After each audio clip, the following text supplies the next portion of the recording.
I'm getting a divorce because I'm remarrying the manager's daughter. Up until that point, Henry was still laughing it off. But the situation changed drastically a week later. That was just a few hours ago. Henry was approached by the chairman during a company visit. How's my granddaughter doing? Huh? I'm talking about my granddaughter Claire. She became your wife, didn't she? It was then that Henry finally understood the situation. He turned pale. How panicked was Henry? It's not hard to imagine. But so what? I was many times more upset. The feeling of being betrayed by someone you trusted right in front of you is something you can't understand with just that. So I'm going to teach Henry the despair of being betrayed right in front of your eyes. You can't escape anymore. Just now, you have placed yourself on the brink of despair. I smiled. My name is Claire Danes. At 38 years old, I am now working as a contract employee. When I got married 13 years ago, I quit my job once. But we couldn't save enough money to buy a house. So after discussing it with my husband Henry, who works at the same place, I returned to my old job as a contract employee. In fact, that decision was not wrong. Since going back to work, we've been able to save money smoothly. However, not everything is going perfectly. Actually, there's a troublemaker at work named Catalin. Catalin is always late and doesn't do her job. When someone calls her out, she always says, I'll tell my dad. Catalin's father is the sales manager, who is my and Henry's boss. So both Henry and I find it hard to reprimand her. What should I do about Catalin? Lately, that's all I've been thinking about. Anyway, it's my responsibility to supervise Catalin. I have no choice but to firmly reprimand her. I sighed as I looked at the clock. It was past 9:30. Catalin hadn't come yet. Just as I thought, she's late again. Good morning. A drawn-out greeting echoed from the entrance. When I turned around, there was Catalin, looking sleepy. Catalin, do you know what time it is? Don't ask me, just look at the clock yourself. Catalin snorted. I held back my rising anger. That's not the point. You're late. Huh? Late? So what? Catalin showed no signs of remorse. In fact, she seemed to be getting defensive. Listen, you're an adult. I decided today was the day I would finally address this properly. Just as I began to speak, You're annoying. If you have complaints, I'll tell my dad. Huh? Your dad? Yes, I'll tell my dad that there's a woman here who bullies me at work. Catalin smirked. I could only sigh. Here we go again. But giving up here was always my mistake. I steeled myself. I continued, looking straight at Catalin. If you want to tattle, go ahead. As long as you do your job, you can say whatever you want. Ugh, what's with this old lady? Catalin slammed her bag on the desk. The employees nearby flinched. Of course, I was startled too, but I couldn't show it. Why are you late? It's none of your business. Is it something you can't explain? Don't you have any sense of responsibility as an adult? When I asked, Catalin pouted. You're so annoying. Who cares? It's not fine. This isn't a child's play. Just as I was about to reprimand Catalin, I heard clapping. I turned towards the sound to see the manager, David, standing there. David said to me, That's enough lecturing. Get back to work. But David, I tried to protest. But Catalin cut in first. Daddy, this woman. Catalin sidled up to David and whispered something in his ear. David listened, nodding. After a while, David smirked. Then, patting me on the shoulder, he said, Can't you let it go? I'll talk to my daughter about it. But Or do you want to quit? he subtly threatened. Of course, they can't just fire me when I haven't done anything wrong. But they can choose not to renew my contract. In that case, it's as good as being fired. I had no choice but to keep my mouth shut. I looked away and slightly lowered my head. That's better. Now, take care of my daughter. Yes, I reluctantly replied. But I didn't just sit around doing nothing. I discussed strategies with Henry. Henry, you should say something to her too. Yeah, okay. Henry gave a vague response. I could understand his hesitation. Sure, Henry is Catalan's supervisor, but his boss is Catalan's father. I get your position, Henry, but you are her supervisor after all. Catalan joined the company about 6 months ago. Apparently, she had never worked before then. But at 27, with everyone around her getting married, Catalan started wanting to get married too. She also thought having a job would make her more attractive for marriage. So she asked her dad to get her a job at this company. Given that background, no one wanted to be involved with Catalan. In the end, most employees refused to be her mentor, and I, a contract employee, was stuck with the role.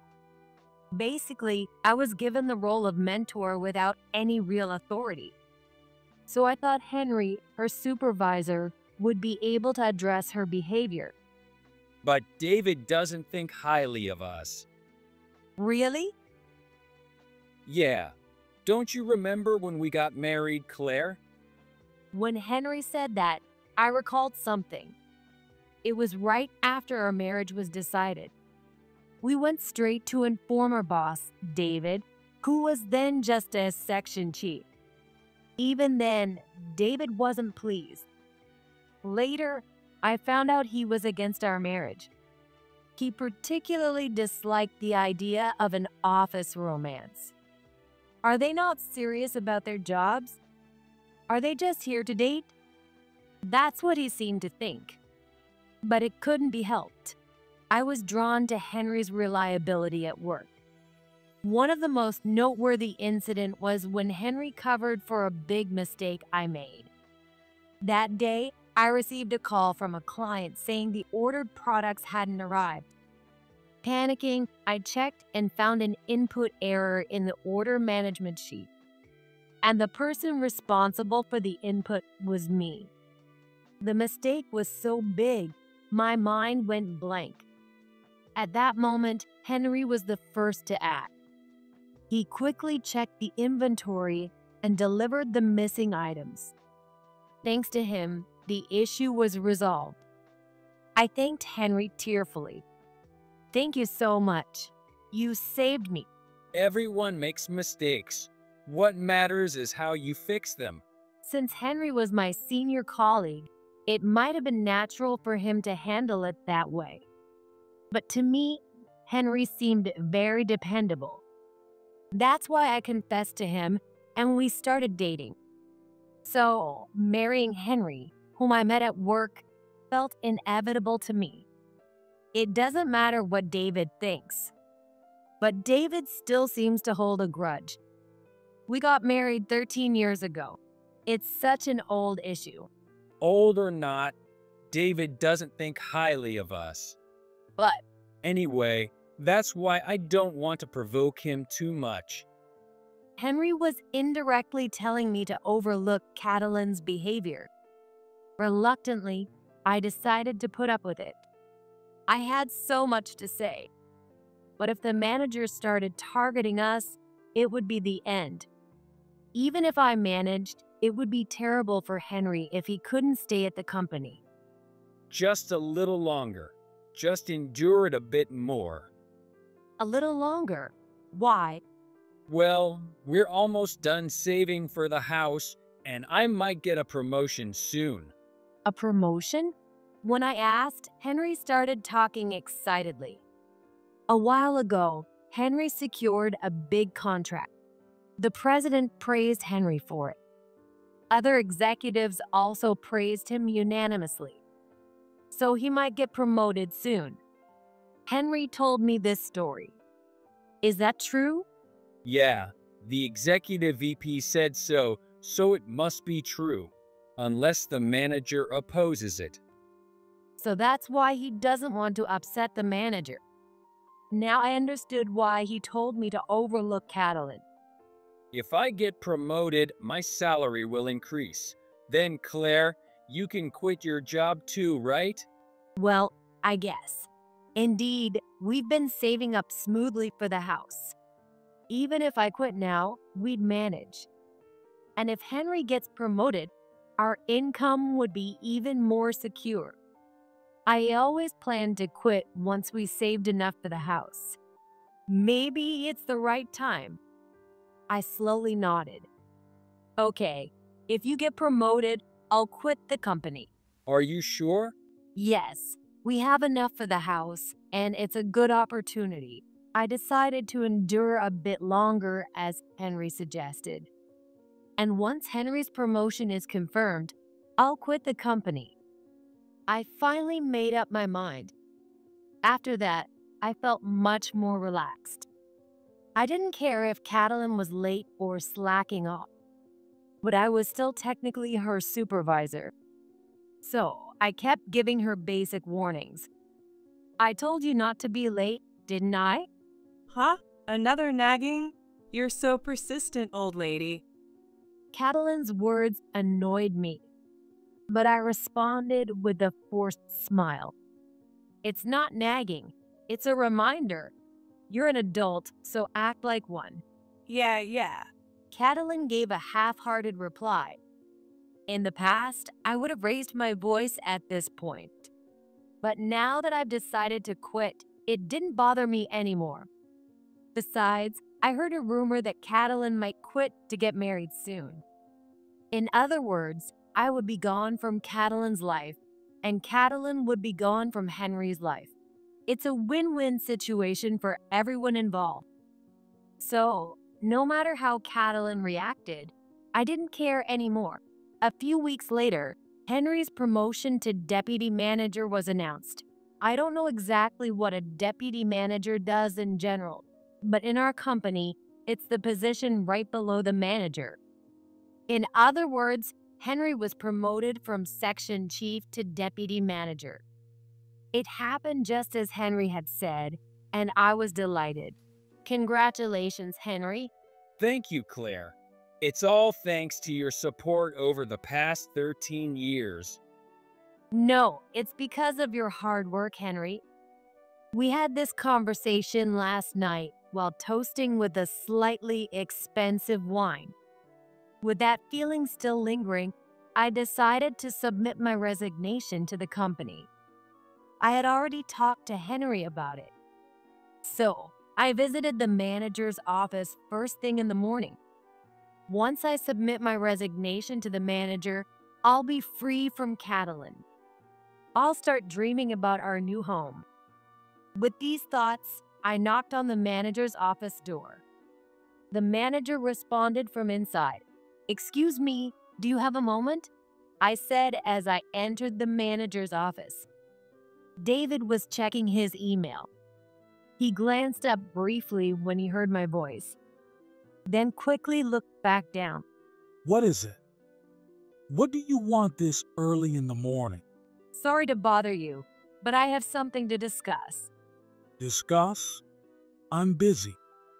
David stopped what he was doing and stared at me. I hesitated, but then pulled out my resignation letter. "Here, please." A resignation letter? Are you quitting? David looked puzzled. I smiled back. "Yes, thank you for everything." I see. Finally leaving, huh? David nodded several times, seemingly satisfied. It was irritating, but I pretended not to care. Yes, my husband's promotion to deputy manager was confirmed, so I thought it was a perfect timing. Oh, right. That's true. So you're quitting and moving back to the parents' house. I didn't understand what David meant. As I was confused, I heard a knock. Excuse me, David. Without waiting for David's response, Henry walked in. I looked at Henry suspiciously. Henry, who met my gaze, quickly looked away, feeling awkward. Without looking at me, Henry approached David. David, I brought the documents for the contract from the other day. Good job. It seems the matter is settled then. David said, looking back and forth between Henry and me.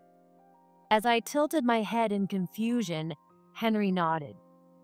The work matter is now about the divorce. I was startled by Henry's words. Then Henry turned to me without hesitation. There's something I need to tell you. Something you need to tell me? Yeah, I want a divorce. I'm going to remarry the manager's daughter, Catalin. Henry smirked. I was at a loss for words. Divorce? What do you mean by divorce? And remarry Catalin? A whirlwind of thoughts raced through my mind. I was so confused, I almost collapsed on the spot. Seeing my distress, Henry calmly said, You've aged quite a bit, and I prefer someone younger. What? Wait a minute. No waiting. It's divorce, divorce. Look, I even have the papers ready. Henry pulled out a piece of paper from his pocket. It was a divorce paper with Henry's name on it. Henry forcefully handed the paper to me. Then, as I stood there in shock, he said, You've already submitted your resignation, right? Then take this and leave. What? Why? What do you mean? Working in the same place after a divorce would be awkward. Now get out. Henry pushed me out of the manager's office. I found myself quickly thrown out. I confronted Henry when he came out of the manager's office, but his answer was the same. He wanted a divorce to remarry Catalin. He would pay alimony, so I should sign the divorce papers immediately. He kept repeating those words. In my confusion, I signed the divorce papers. By the time I realized it, I was at home with movers working in front of me. I later found out I had called the movers myself. In the end, I had ended my 13-year marriage with Henry without understanding why. After that, I spent days and a days at my parents' house. Since I had submitted my resignation, I couldn't withdraw it. The signed divorce papers were in Henry's hands. In other words, I had lost everything. Why did this happen to me? Such thoughts crossed my mind. But after a few days, my mind began to clear. I will never forgive that man. Anger towards Henry welled up inside me. I gripped my phone tightly. I'll make them all see hell. With a resolve for revenge, I sent an email to someone. A week later, Henry suddenly called me. We hadn't even discussed alimony, and I had a lot to say. So I answered without hesitation.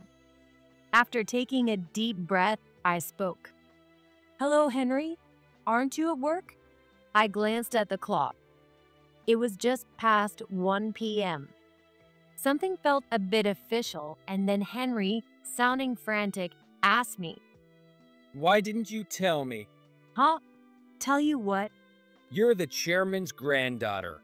Why didn't you say anything before the divorce? I thought he might apologize, but instead, he said that. I was astonished by Henry's words. Suddenly feeling fed up, I fell silent. Henry then started speaking nonstop. Here's what he said. When Henry told me he wanted a divorce, he said, I'm divorcing you to marry the manager's daughter. Up until that point, Henry was still smug. But a week later, everything changed. That was just a few hours ago. Henry was approached by the chairman, George, during a company visit. How is my granddaughter doing? Huh? I mean my granddaughter, Claire. She became your wife, right? That's when Henry finally understood the situation. He turned pale. How panicked was Henry? It's not hard to imagine. But so what? I was far more upset. The feeling of being betrayed by someone you trusted right in front of you is something you can't understand with just that. So I'm going to teach Henry. The despair of being betrayed right in front of your eyes. You can't escape anymore. Just now, you have placed yourself on the brink of despair. I smiled. I asked Henry on the other end of the line, "So what?" What do you mean, so what? If I had known that, I wouldn't have divorced you. Henry's words infuriated me. If I were the chairman's granddaughter, he wouldn't have divorced me. That means he has no interest in me as a person. Does he even realize that? No, he doesn't understand. That's why he's saying it. Even after living together for 13 years, Henry didn't care about me at all.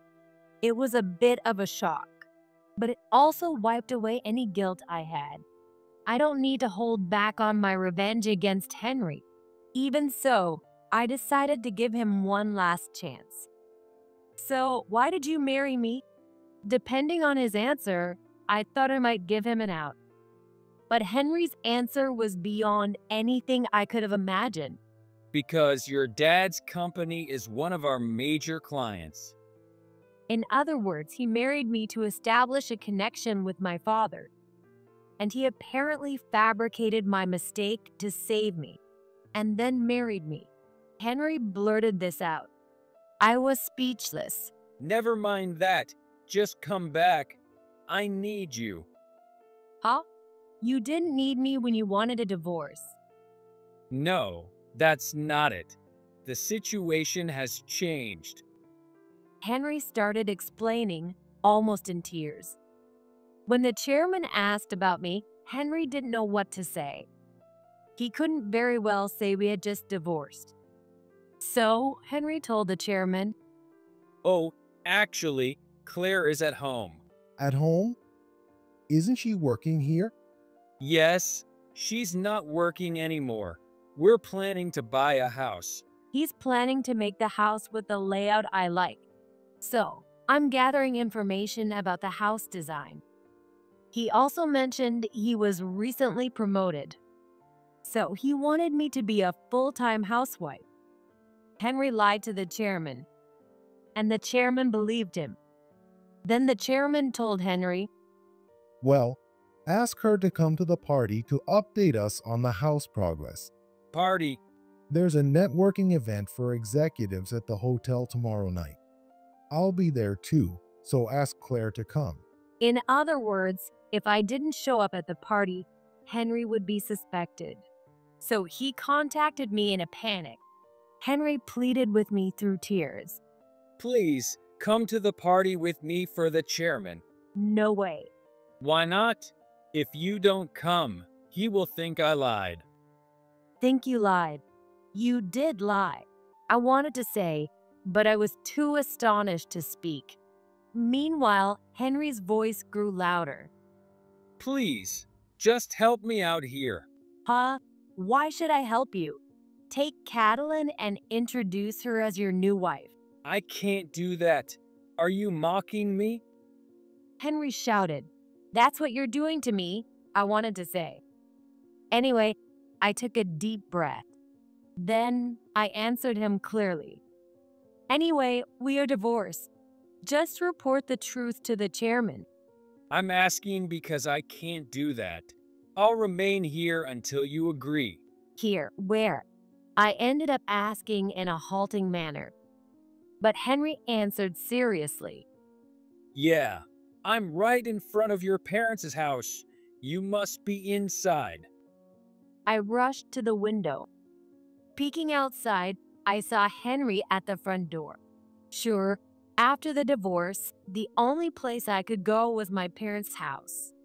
But does he think it's normal to show up unannounced? Go away. You're being a nuisance. No way. I won't leave until you agree.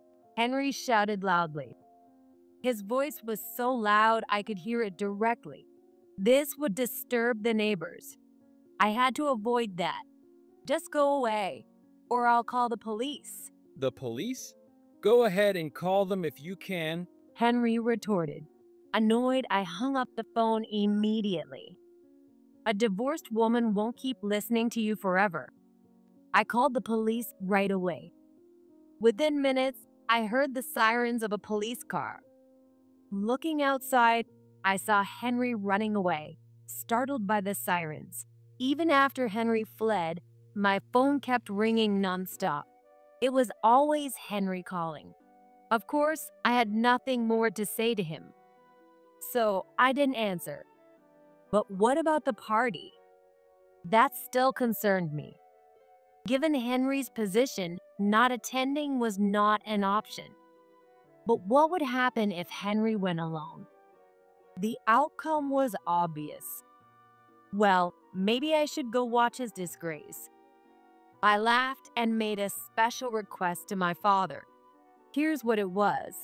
After hearing about the party from Henry, I contacted my father immediately. I told him to pretend I had asked for a favor. When the divorce was decided, I planned to inform my grandfather George, the chairman, by email. But I didn't mention the divorce in the email. I just said I had something to discuss. The chairman, seeing the email, must have come to see me under the guise of an inspection. But he couldn't find me. So he designated the party as the meeting place. Realizing this, I asked to meet with my father and grandfather together. If my father said so, my grandfather wouldn't refuse. This gave my father a reason to attend the party. Conveniently, my father ran a separate company from the chairman. In other words, my father was also a company executive. Therefore, it wouldn't be strange for him to be at the executive networking event. All I had to do was pretend to be my father's secretary and attend the party. That way, I could legally witness Henry's predicament. Smiling to myself, I welcomed the next day. As evening approached, the time for the party drew near. I headed to the local hotel banquet hall with my father. From a corner of the venue, I watched the proceedings, and soon the chairman arrived.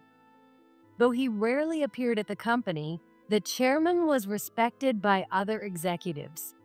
Shortly after, Henry appeared, looking nervous. The chairman immediately approached him. Good to see you. So, where's Claire? Oh, Is Claire not here? The chairman looked puzzled. Naturally, he had expected me to come. I wondered what excuse Henry would come up with. I muttered to myself and watched how things unfolded. Where is Claire? The chairman asked again. Finally, Henry answered. well, Claire is not feeling well. She's resting at home now. Henry began making excuses. George listened, looking disappointed. It would be troublesome if George believed Henry's excuses. So, I quietly moved to a corner of the venue. From behind a pillar, I called George. Oh, wait a moment. I just got a call from Claire. From Claire? Henry looked startled as George answered the phone. Grandpa, long time no see. Oh, Claire. How are you feeling? Huh? I'm feeling great, I replied cheerfully. George frowned. Claire, aren't you unwell today?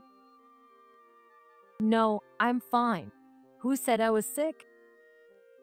When I asked, George slowly turned his gaze to Henry.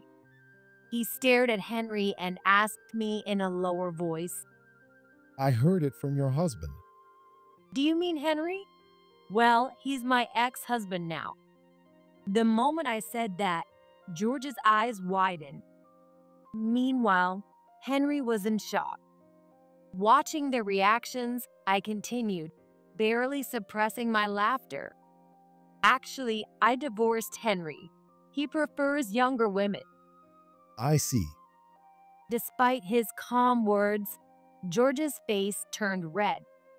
I added fuel to the fire by telling him more of what Henry had said. Henry is going to marry the manager's daughter.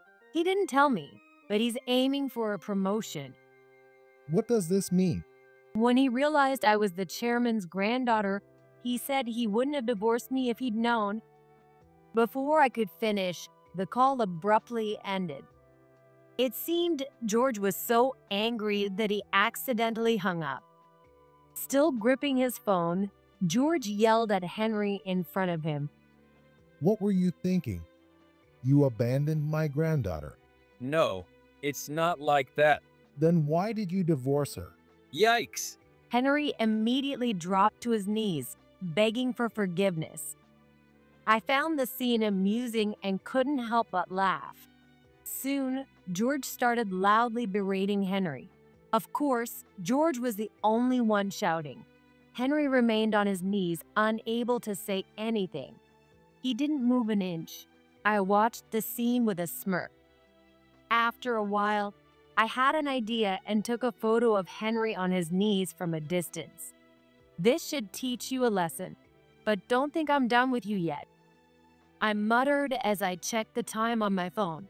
It was just past 7 p.m. She should be here by now. I glanced towards the entrance. Even at a time like this, Catalin is late.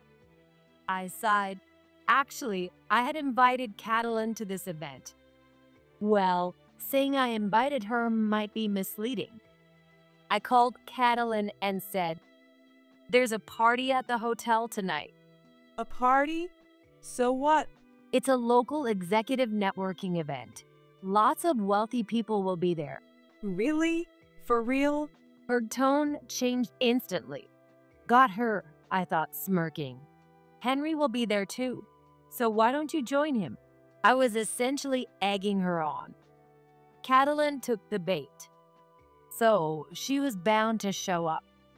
When she arrived, another commotion would follow. She should be here by now. Why is she always late?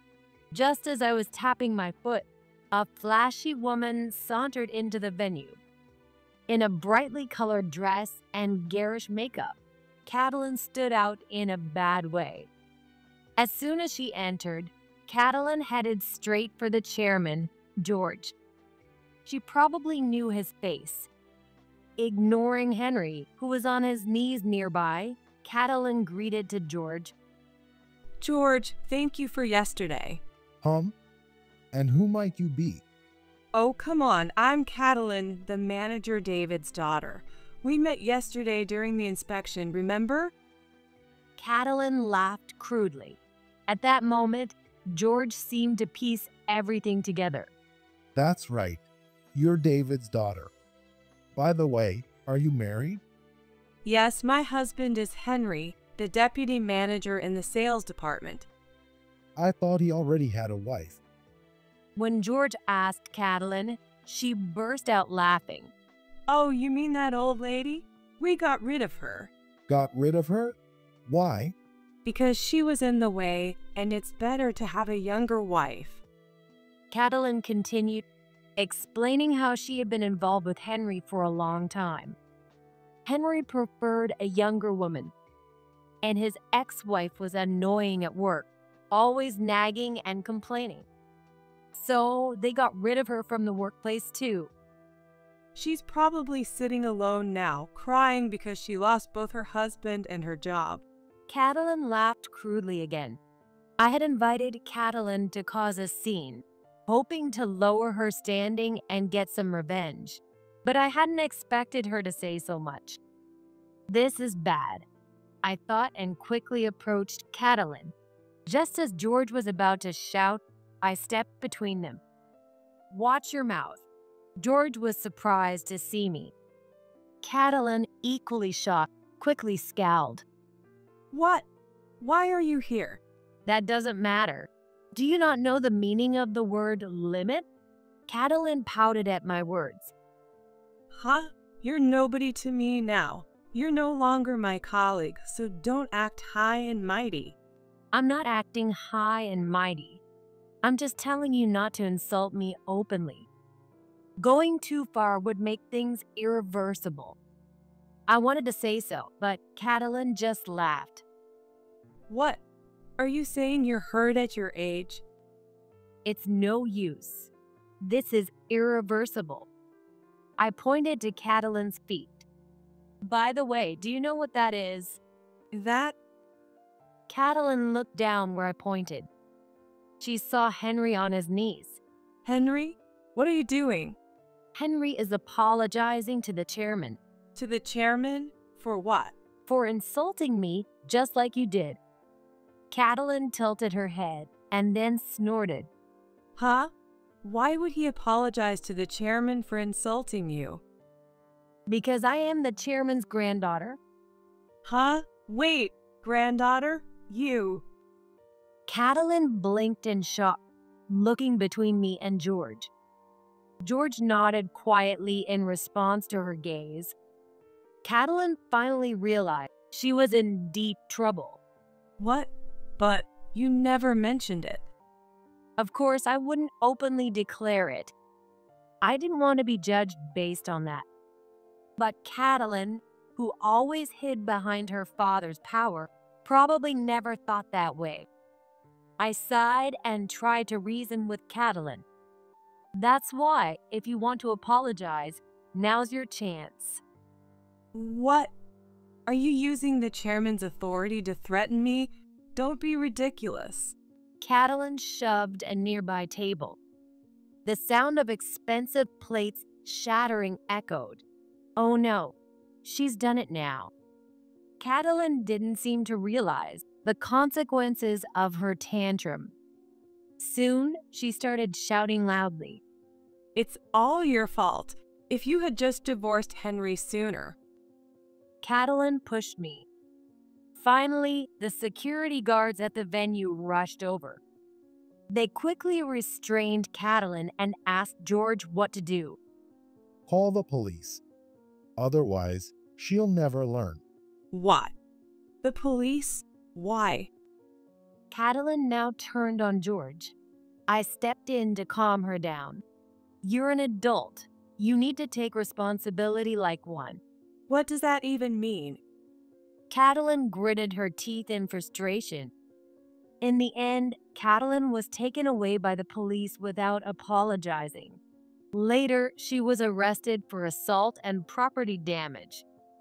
Only then did she seem to come to her senses. She became quiet and reportedly cried and apologized to the police officers. But apologizing doesn't erase the consequences. Catalin was put on trial and eventually fined. Even so, she might have thought she got off easy. She probably believed that her father would pay the fines and compensation. But by then, her father and Henry were broke. David was held accountable by the chairman for Catalin's actions and had no choice but to resign. He looked for another job, but no company would hire him. News of Catalin's incident likely spread through the party attendees. Unable to find a new job, David now works a low-paying security guard jobs. As for Henry, he received a reprimand from George, but no further punishment. Infidelity wasn't a fireable offense. That's how George decided, based on the law. But just because Henry didn't get fired doesn't mean everything was fine. After his conflict with me and the chairman, Henry quickly became isolated at work. Unable to bear the loneliness, Henry soon quit the company. Like David, he couldn't find another job and ended up working at a corner store. Given their situations, neither of them could afford to help Catalin. Needless to say, Catalin had to work to pay off her fines and compensation herself. Now, she's reportedly working late hours at a high-paying nightclub. As for me, the chairman, my grandfather, asked me to return to my job, but I declined his request. because I had already started working at my father's company. Sorry, Grandpa. When I quit, I asked Dad for a job. I see. I see. As long as you're happy, I don't mind at all. George said with a smile, showing the familiar face I had seen many times in my childhood. I'm Natalia Williams, 28 years old. I married Henry, a senior colleague from the same company, 2 years ago. Henry, who is 2 years older than me, was the one who confessed his feelings first. For a while after our marriage, we didn't have children, but considering our age, we decided to try for a baby. As a result, I'm now happily pregnant. The baby is due by the end of the year. Currently, my morning sickness has subsided, and I'm in my second trimester, so I'm busy preparing for the birth. I lost my parents early on, so I've been very grateful for Henry's parents for all they've done for me.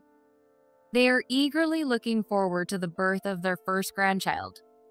Henry's parents live in a rather rural area, so we don't get to see them often, but they frequently send me nutritional supplements and homegrown fruits and vegetables with messages like, "Take good care of yourself and make sure to eat well to have a healthy baby." Thanks to them, and perhaps because I've entered a more stable phase, I've gained a bit of weight recently from enjoying all the fresh produce. I have an older sister. Her name is Julia Roberts, 32 years old. She is already married and has a lovely daughter. My 3-year-old niece, Amy. Julia's husband, David, who is the same age, dotes on her and is already saying things like, "I won't let her get married," or "Anyone who asks for her hand, I'll knock them out."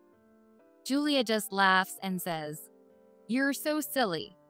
Well, they're a lively and good family.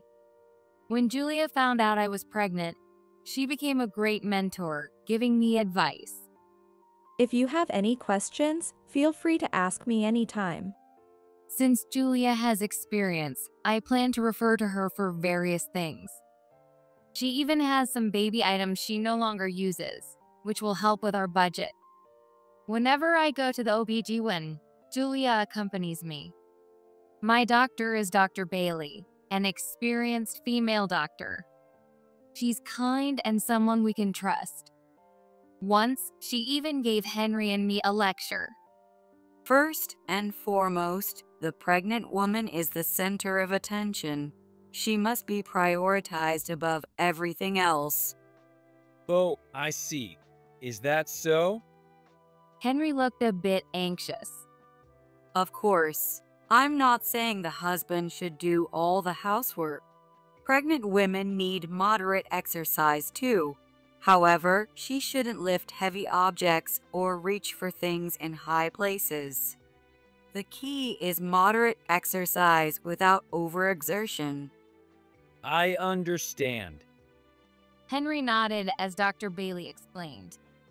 Don't worry, I can handle cooking and shopping, so it would help if you could assist with cleaning and laundry. I frankly asked Henry. He responded with a smile. Oh, that won't be much different from now. I'll take care of the heavy shopping items like potatoes and drinks. I was genuinely happy that Henry was so willing to help out. I left my jobs when we got married, and now I work part-time at a nearby supermarket, doing cashier and stocking work.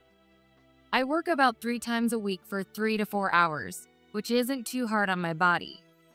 Many of my coworkers are older women who have had children, so they often give me advice and look out for me.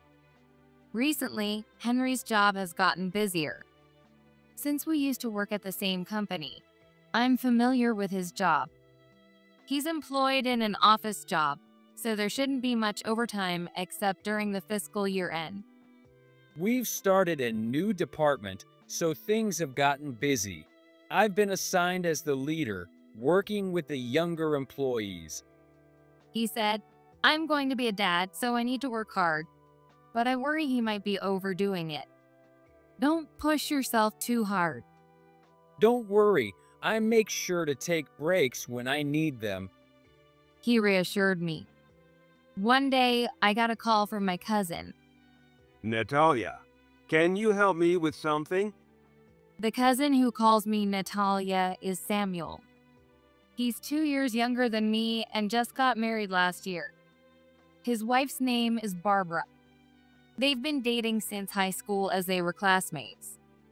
Recently, they found out Barbara is pregnant, so Samuel often consults me, his slightly more experienced cousin.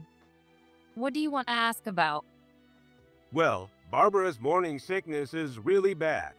I feel so sorry for her. She can't stand the smell of food and can't eat anything. What should I do? Don't be silly. If she can't eat, you eat instead of her, right? Wait, that's not quite right. No kidding, be serious. How was it for you, Natalia? I just gave up on foods that made me nauseous and ate what I could. Also, I made sure to stay hydrated. Oh, and mint-flavored gummies or candy really helped. Got it.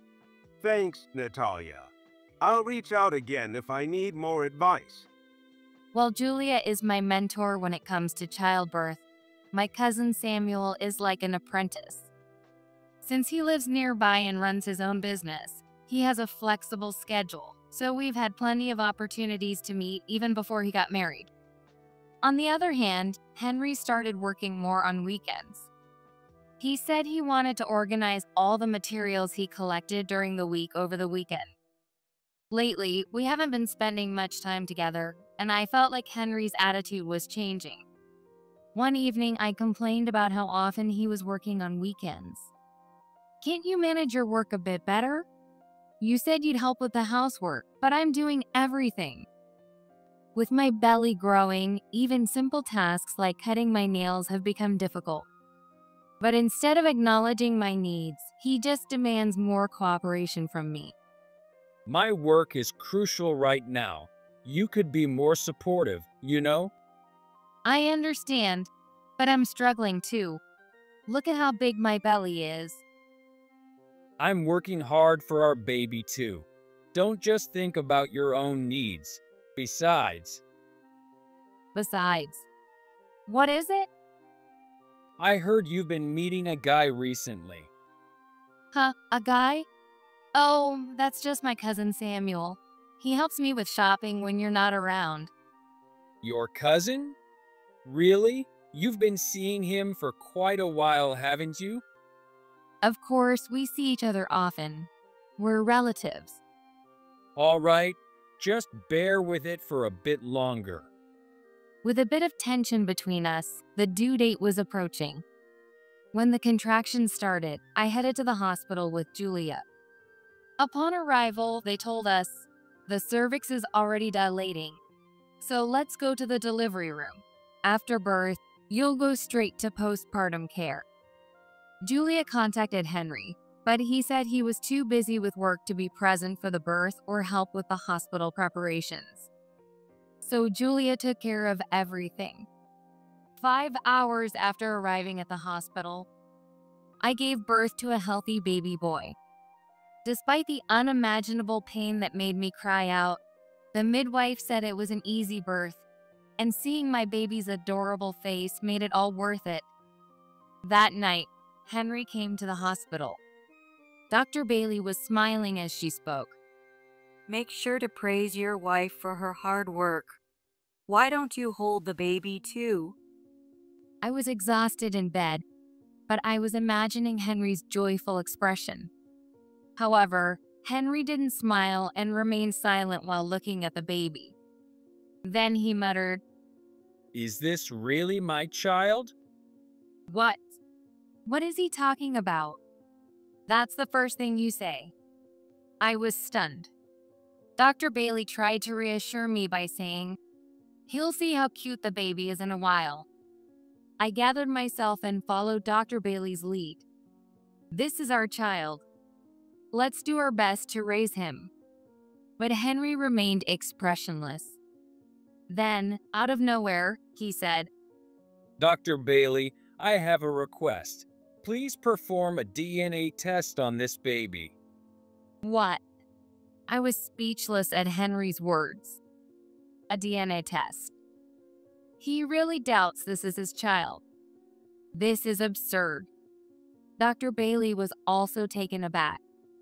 She said, "Well, it can be done, but it's not something you should ask about on the day of the birth," trying to dissuade him. However, Henry insisted on the test. Yes, please, by all means. Do you doubt me? This is terrible. It truly was terrible.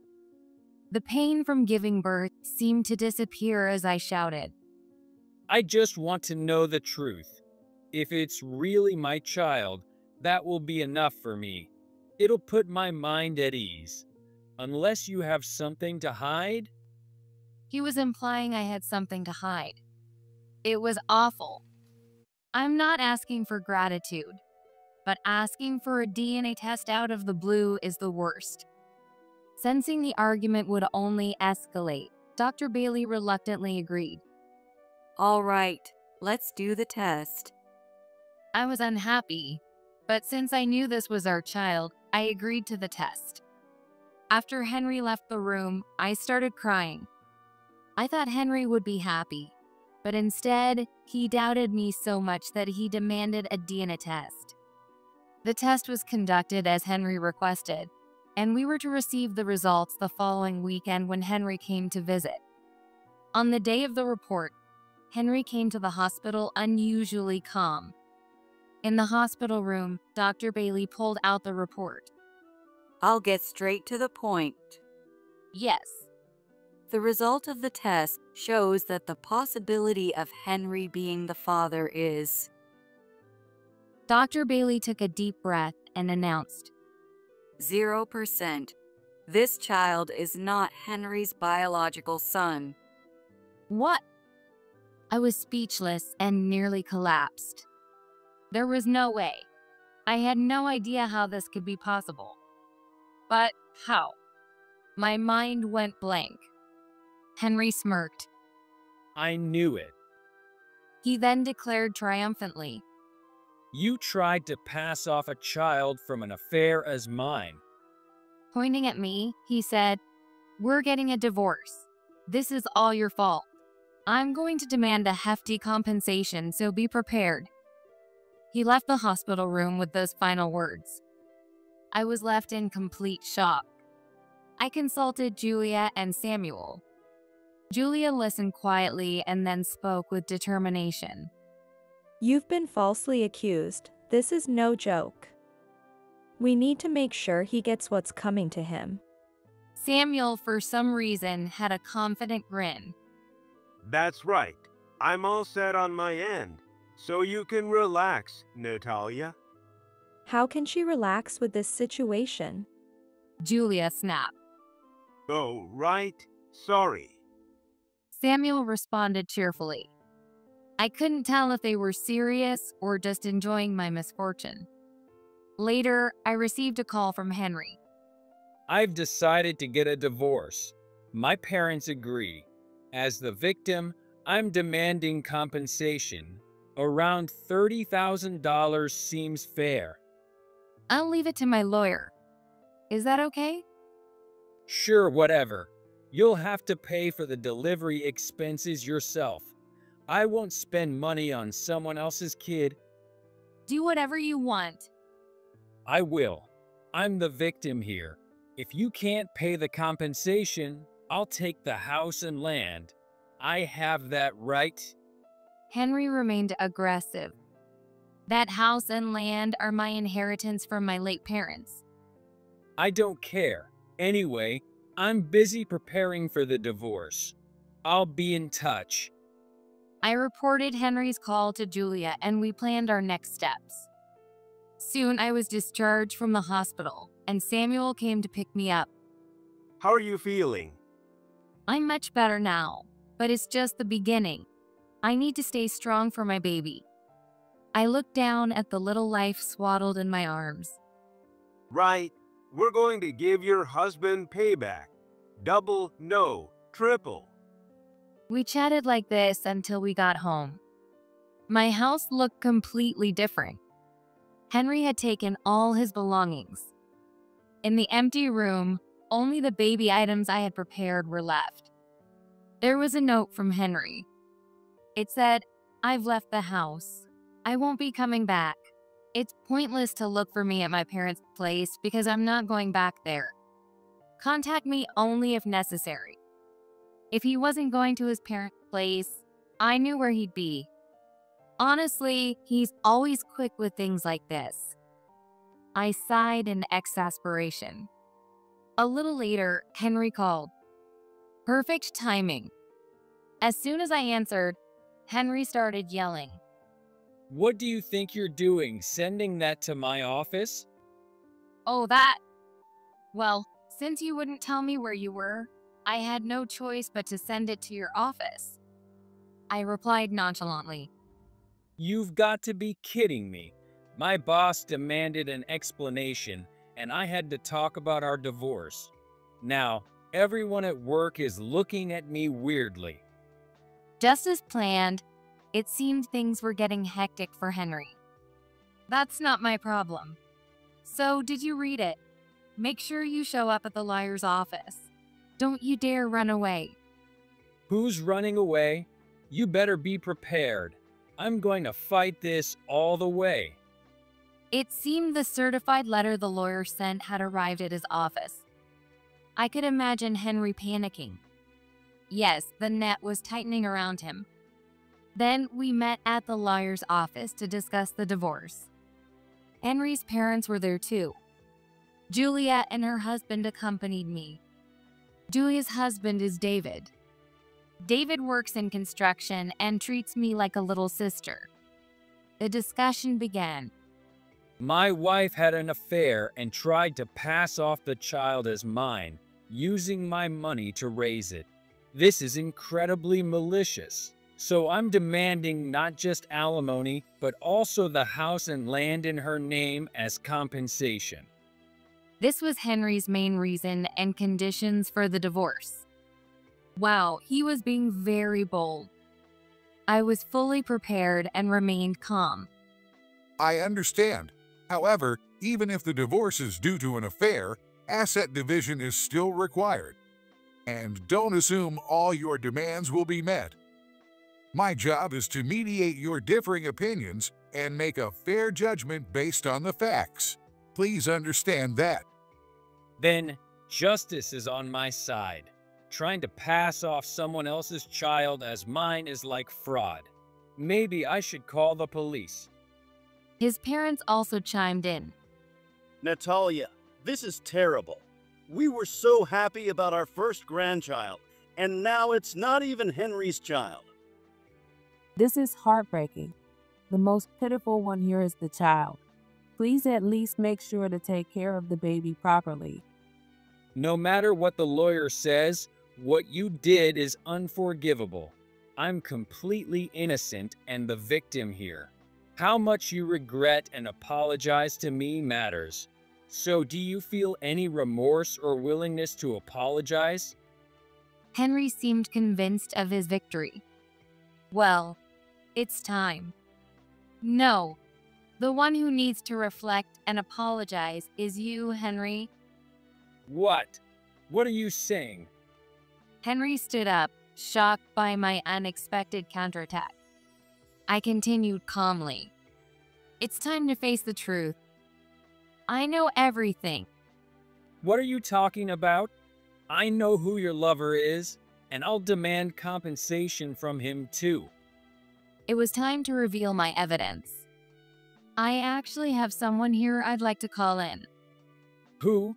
Is it one of your accomplices? Henry shouted, fully in combat mode. Don't be silly. I'm the victim here. This is a witness. A witness? Yes, please come in. As I said this, two people walked through the door. Henry's mouth fell open. You and you. Yes, this is Dr. Bailey from the OB/GYN and my cousin Samuel. Hello.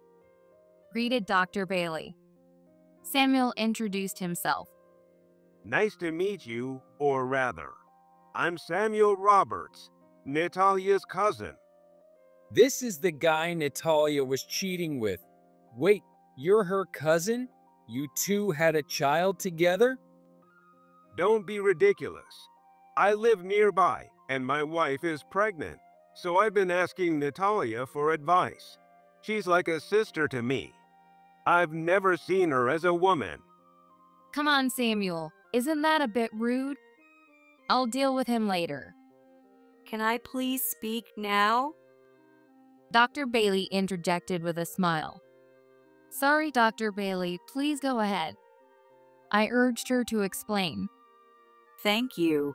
To put it simply, the DNA test results show that the baby is definitely Henry and Natalia's child. What? What? Henry shouted in disbelief. But the test said the baby wasn't mine. You bribed the person in charge of the test to falsify the results. When my husband, the hospital director, confronted him, he confessed in tears. We have the confession recorded. Even I would confess if confronted by her husband. Damn it. Henry bit his lip. Julia suspected the test results and brought in your hair for another test. Normally, we wouldn't do this, but her explanation convinced us. The second test confirmed the baby is yours and Natalia's. The person who helped you was fired to protect the hospital's integrity. Henry's father was stunned. Henry, why did you do this? He stood up and confronted Henry.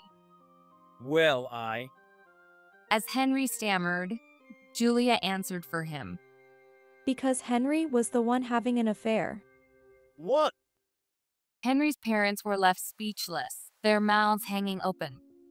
When I went shopping in the city, I saw Henry walking with an unknown woman.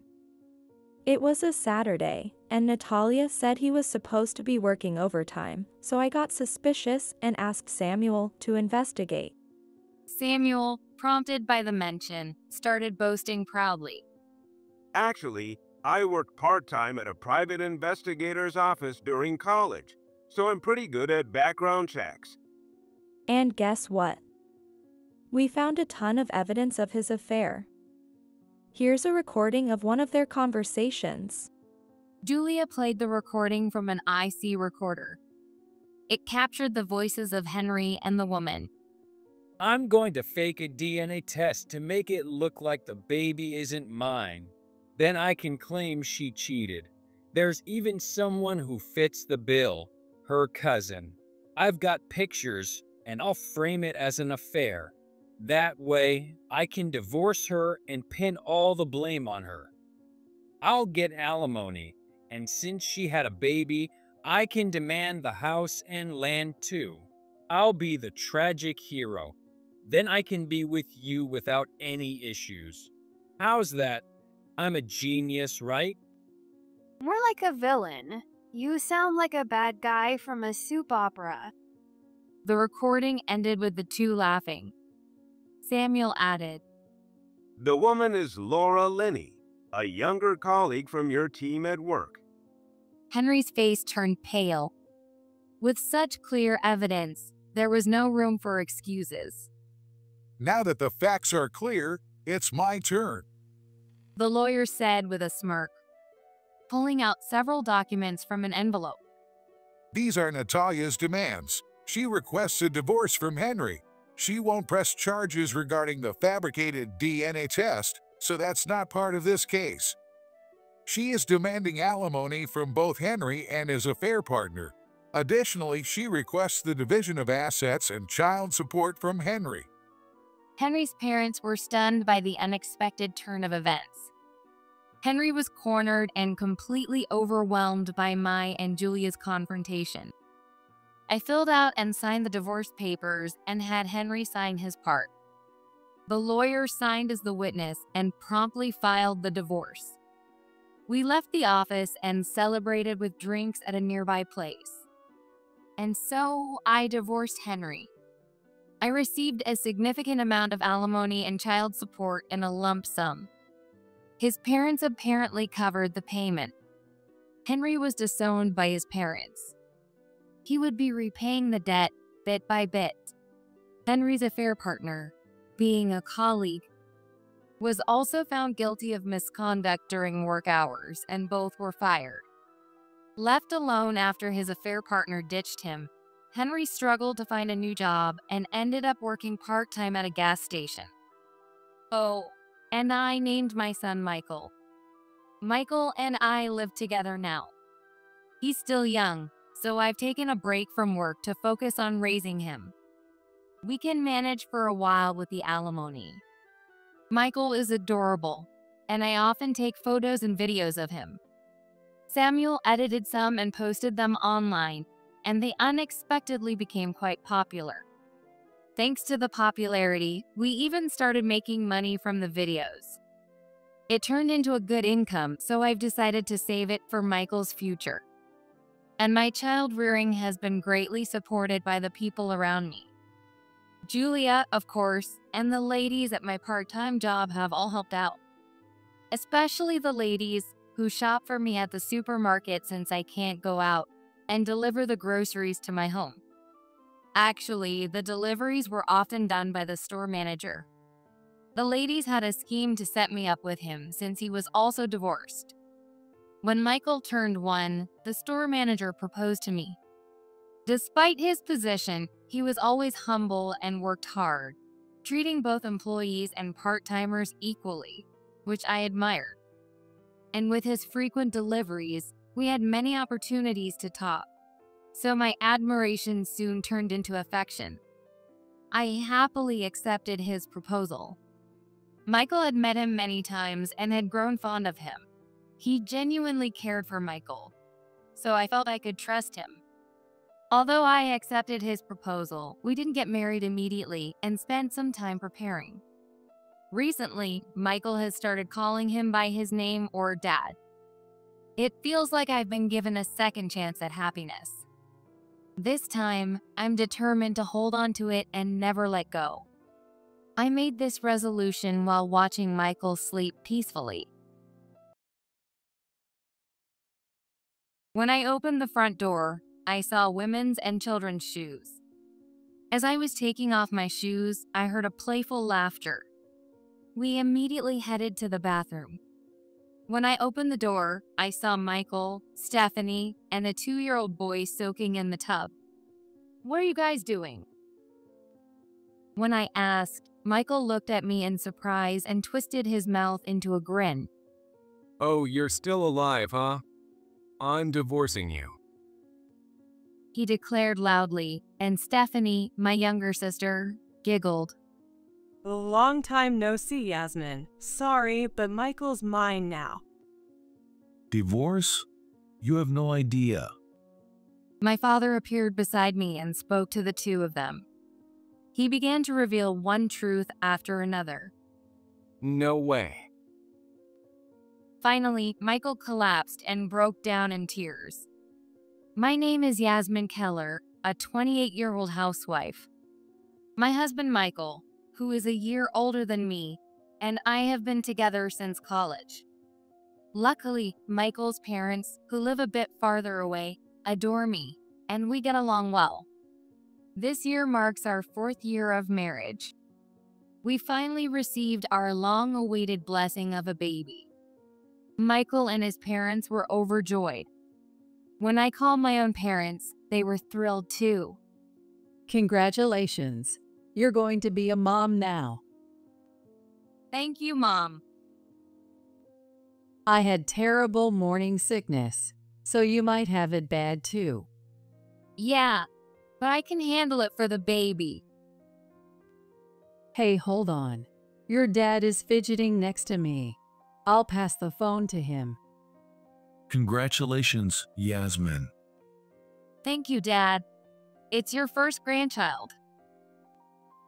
Oh, I can't wait to hold the baby. How are things over there? Everything okay? Well, we've had some trouble with our vegetables being stolen from the fields lately. My family runs a vegetable farm. They grow dozens of types of organic vegetables and sell them nationwide through mail order. What? That's terrible. Yeah, we're currently replacing the fences and barriers. I see. But don't worry, Yasmin. Just focus on having a healthy baby. Okay. My dad gently laughed. Though my dad laughed, having vegetables stolen is a serious problem for a farm. After the call, I talked to Michael about it. Vegetable thieves. Huh? I didn't know that happened in the countryside. He said, fiddling with his smartphone, showing no interest at all. It's a serious problem since it's our livelihood. We need to come up with some countermeasures. Yeah, I guess. No matter how much I explained, he talked as if it was someone else's problem. I let out a big sigh as Michael listened absent-mindedly. I was worried about my family, but as my dad said, my current job was to give birth to a healthy baby. I tried to spend each day as peacefully as possible. Fortunately, my morning sickness was relatively mild, and I safely reached my 4th month of pregnancy. Yes, everything is progressing well. I think it's probably a girl. Wow, a girl. I was impressed during the prenatal checkup as the doctor showed me the ultrasound and said, "You can tell this early. If it's a girl, these clothes would be cute. When her hair grows longer, I want to give her pigtails." Even after returning from the hospital, I imagined these things and stroked my belly, saying, "Be born healthy." But the moment I told Michael when he came home from work, my happiness was shattered. What? A girl? I could tell the atmosphere changed instantly. Disc. A girl.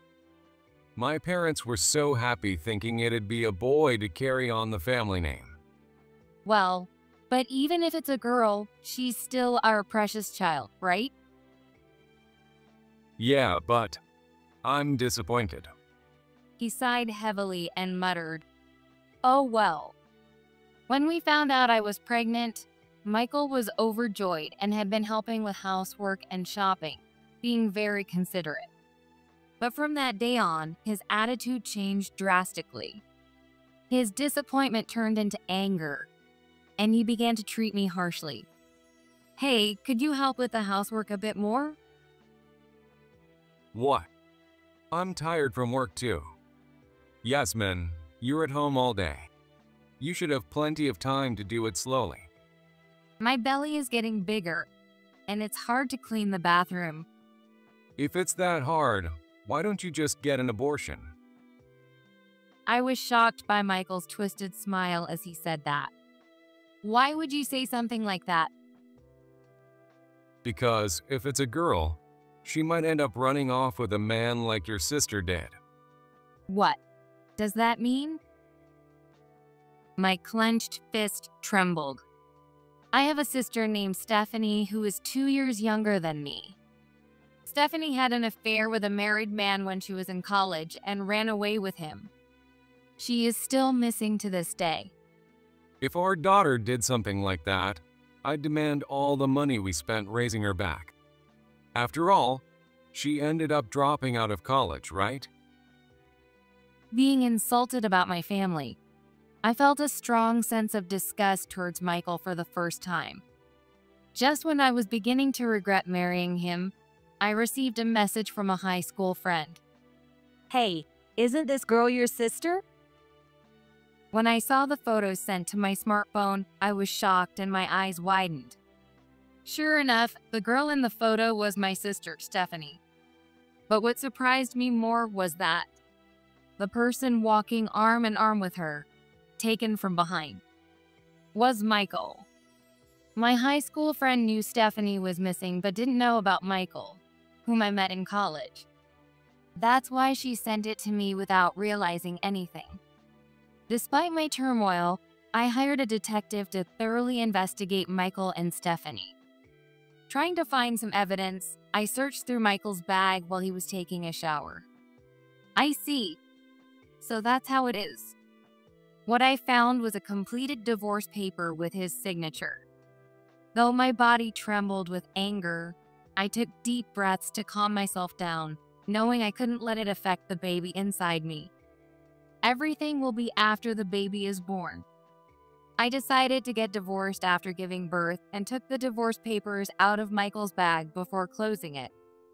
In the 8th month of my pregnancy, I pretended to be unaware and told Michael, "Hey, since this is my first childbirth, I'd like to go back to my parents' house to give birth." I think that's fine. Michael, who had no interest in me or the baby anymore, agreed as if it was someone else's problem. Have a safe trip to your parents' house. His words lacked any sincerity. But I pretended not to notice and told my parents I wanted to return home for childbirth. Of course, Michael didn't offer to drive me, so I carried my heavy luggage in both hands and took the train to my parents' house. What? You came back alone? Where's Michael? My parents were surprised to see me return with my large belly and luggage. Well, he couldn't get off work. He sends his regards. Of course, this was a lie.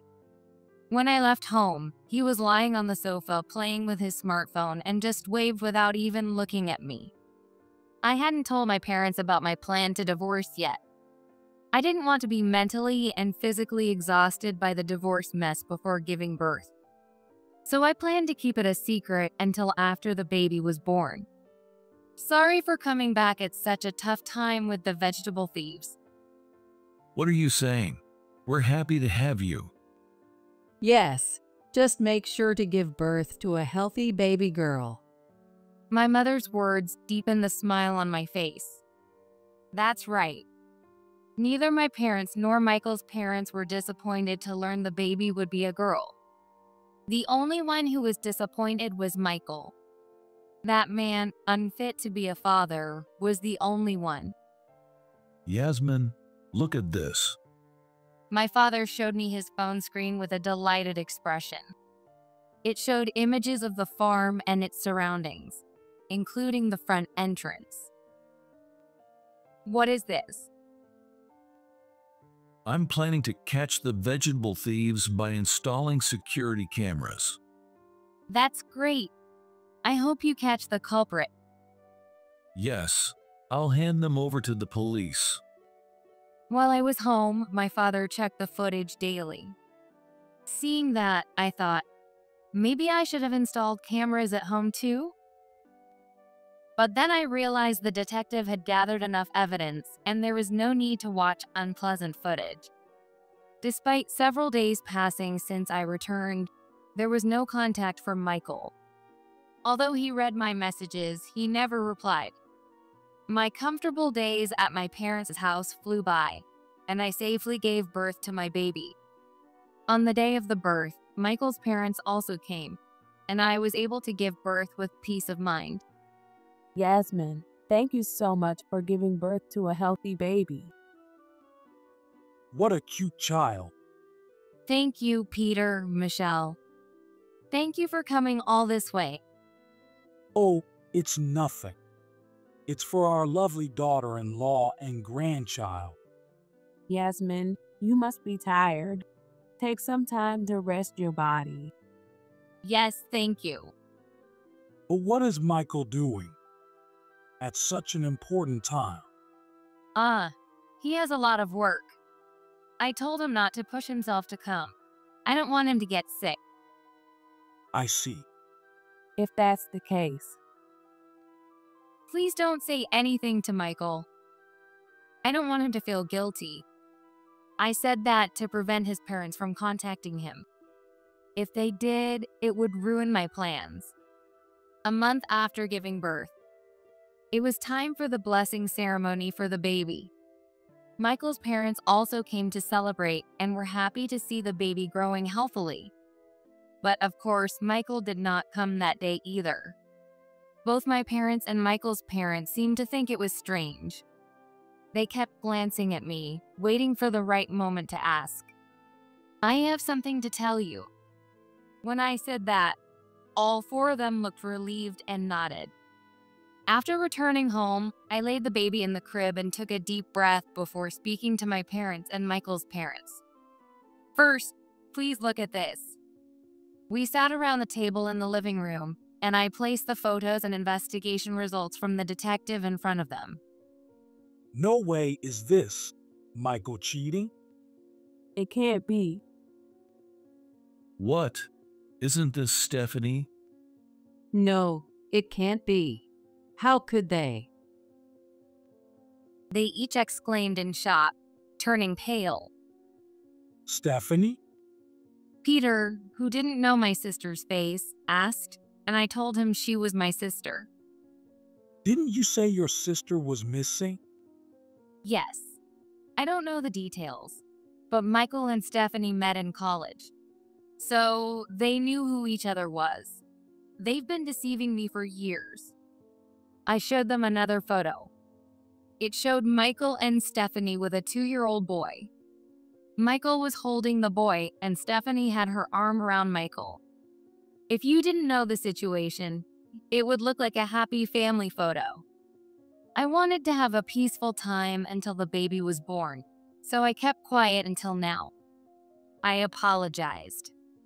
My parents and Michael's parents exchanged looks and apologized to each other. No, it's really our son's fault. We're truly sorry. No, not at all. It's our foolish daughter who. To think she disappeared after ruining another family's life, only to now ruin her sister's family. Yasmin, it must have been so hard for you to handle all this alone during your pregnancy. I'm so sorry we couldn't be there for you during such a tough time. No, Michelle, thank you. I plan to divorce Michael. Everyone agreed with my decision. The next day, I submitted the divorce papers I had taken from Michael's bag, and we all decided to go to the house to discuss alimony and child support with Michael. Tomorrow, Dad will drive me back. I sent that message to Michael. As expected, he read it but didn't reply. I sighed, reminding myself that it would all end today, and went to sleep. The next morning, as we prepared to leave with Michael's parents and my mother, my father, who had been checking the security footage, called out loudly. Hey, look at this. What? What's wrong? What is it, Dad? Did you catch the vegetable thief? All of us, including Michael's parents, gathered to watch the footage. No way. This is. Should we call the police? But we all exchanged glances in front of the footage. In the end, by the time we finished dealing with everything, it was evening when we returned to the house. When we opened the front door, we saw women's and children's shoes.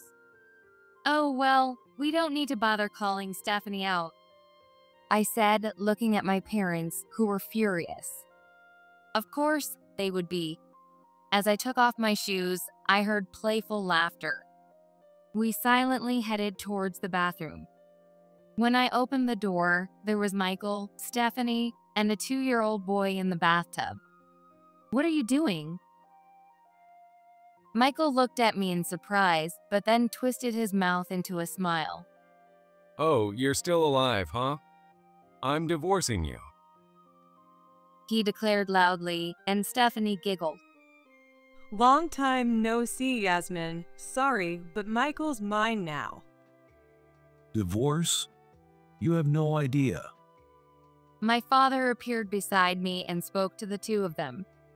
His voice was clearly angry, different from the usual calm father I knew. But Stephanie, confident she would be accepted, smiled at our mother behind us. Look, Mom and Dad, unlike Yasmin, I gave birth to a boy. Stephanie, what are you talking about? My mother was already pale and couldn't find the words. Michael's parents will surely be happier with the grandchild I gave them. At that moment, my father's anger reached its peak. I could feel it too. But he took a deep breath, trying to control his anger. Put your clothes on and come outside. He told them that and closed the bathroom door. As we waited outside the entrance, Michael and Stephanie came out, laughing and playing with the child, as if they were enjoying the situation. When Michael saw my father's car parked in the driveway, he stopped in his tracks. What? Yasmin, didn't you come back by train? Oh, why? I told you yesterday that my dad would drive me. Well, yeah, but... Michael, flustered, exchanged a quick glance with Stephanie. Did you assume I came back by train because I got home safely? You said, "Oh, you're still alive," earlier. Oh no, I didn't say that. You must have misheard. At Michael's words, my father smiled, but his eyes were not smiling at all. Recently, we've had a problem with vegetable thieves. What? Michael seemed confused by my father's sudden statement. We installed security cameras with night vision around the house. Realizing what that meant, Michael and Stephanie turned pale. My father pulled out his smartphone and showed them an image. It was Michael, caught on camera, tampering with my father's car in the dark of night. As they stared at the phone, Michael and Stephanie froze. Michael, realizing the situation, tried to make excuses. Well, it's not like I was doing anything. And here you are, safe at home. He stammered, eyes darting around. I only noticed it recently because I was focused on the vegetable thieves. What? What do you mean? It's too late. If only I had noticed this footage earlier. Shaking his head, my father sighed deeply. Behind him, my mother began to cry, covering her face with both hands. What? What's going on? Michael's voice trembled with confusion. There were several calls from your mother on your phone. What? Panicked, Michael turned on his heel and rushed into the house. We followed him into the living room as he grabbed his phone to check it. His hands were shaking as he looked at the screen. Peeking over his shoulder, I saw dozens of missed calls from Michelle. What? What is this? All these calls. Michael, what's going on? What happened? Stephanie, growing anxious, put the child down and grabbed Michael's arm. Hey, Michael. I don't know. Michael roughly shook off Stephanie's hand. He tried to call back, but his hands were trembling too much to tap the screen properly. Damn it. Damn it. Frustrated, Michael kept trying to tap the screen, cursing under his breath. Did you clearly see the license plate and confirm it was my car? At my father's question, Michael's head shot up, then quickly averted his gaze. No, I don't know your car's license plate. Then do you know what car your father is driving right now? No way. It can't be. I was surprised too to find out they had the same make and model and the same color. Peter and Michelle came over yesterday to celebrate their first grandchild and stayed the night. You didn't even notice because you didn't care. But it's been a month since our baby was born. I tapped Michael's phone screen with my finger.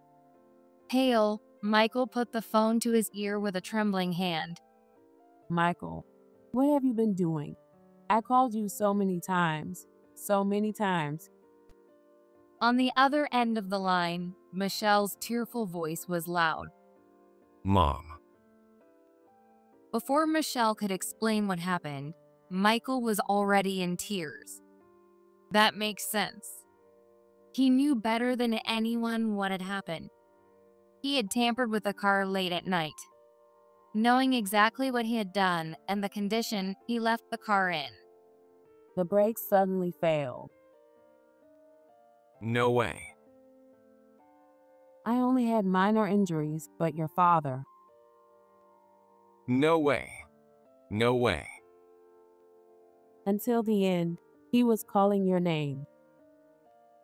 At Michelle's words, Michael dropped the phone and collapsed to his knees. No way. He clutched his head, fell to the floor, and broke down in tears. Why did Dad have to suffer like this? No, this isn't right. I didn't mean for this to happen. That's right. You didn't mean for this to happen. You intended to have us in an accident. I looked down at Michael with cold eyes as he lifted his face. What did you say? Didn't you say it yourself when you first saw me? Oh, you're still alive. Tears welled up in Michael's eyes again as he looked up at me. Still sitting, he started crying loudly like a child. If I had known this would happen, I would have shown him a grandson earlier. He was so excited about having an heir. A grandson? Which child are you talking about? My words stopped Michael's crying immediately. His tear-filled eyes turned angry and widened. Don't be ridiculous. I'm talking about the child Stephanie gave birth to. Unlike you, who could only have a girl. Stephanie gave us an heir 2 years ago. That's right, Yasmin. What are you talking about at a time like this? Stephanie knelt beside Michael, placing her hands on his shoulder and arm to support him. Watching this, I couldn't help but laugh through my nose. What's so funny? Stephanie was already acting like she was Michael's wife. That alone was laughable enough. Because, what are you talking about, Stephanie? That child isn't Michael's, right? What? What? I handed the baby to my mother and took out my smartphone. I showed them the pictures my high school friend had sent me. I've known about your affair for months. What? I smiled brightly at the two of them, who were now frozen. I had a detective investigate thoroughly. Yes, thoroughly. I took a few photos from an envelope and showed them. They showed Stephanie with a man I didn't recognize. It wasn't the man she had an affair with in college, but another man. Stephanie, you really like married men, don't you? What? Why do you have pictures of me with him? I told you, didn't I? I had a detective investigate thoroughly. It took months, but they found out a lot. Hearing our conversation, Michael muttered, "What?" under his breath. I also know you've been receiving child support from this man. How do you know that? Stephanie covered her mouth with both hands. But it was too late. Michael stood up and grabbed Stephanie's arm. You tricked me. He shook her roughly, demanding an answer. Did you trick me? What? What are you talking about? You kept saying how he looks just like you. It's hilarious. What the hell? Watching Michael's anger at being deceived made me laugh. Michael, you can't really be mad at Stephanie, can you? What? Because when I got pregnant, you were really happy, right? That's because you didn't plan to marry Stephanie, right? If my baby hadn't been said to be a girl, you would have continued our married life, wouldn't you? What? You said you were getting divorced. Was that a lie? Shut up. Oh, really? But Stephanie, didn't you think it was strange? It's been 2 years since your son was born. If Michael intended to divorce me, it would have happened by that time. Michael called you stupid for dropping out of college. Maybe he didn't want to marry you for real. What? Is that true, Michael? Yeah, it is. Who would want to marry a woman who dropped out of college because of an affair? The only reason I thought of marrying you was because Yasmin's child was a girl. What? You jerk. In the midst of the ugly shouting between the two, Stephanie's child clung to my mother they had just met today, while my baby, being held by my mother, started crying loudly. I took my baby from my mother, who then picked up Stephanie's child. There, it's okay. Mommy will protect you, Jack.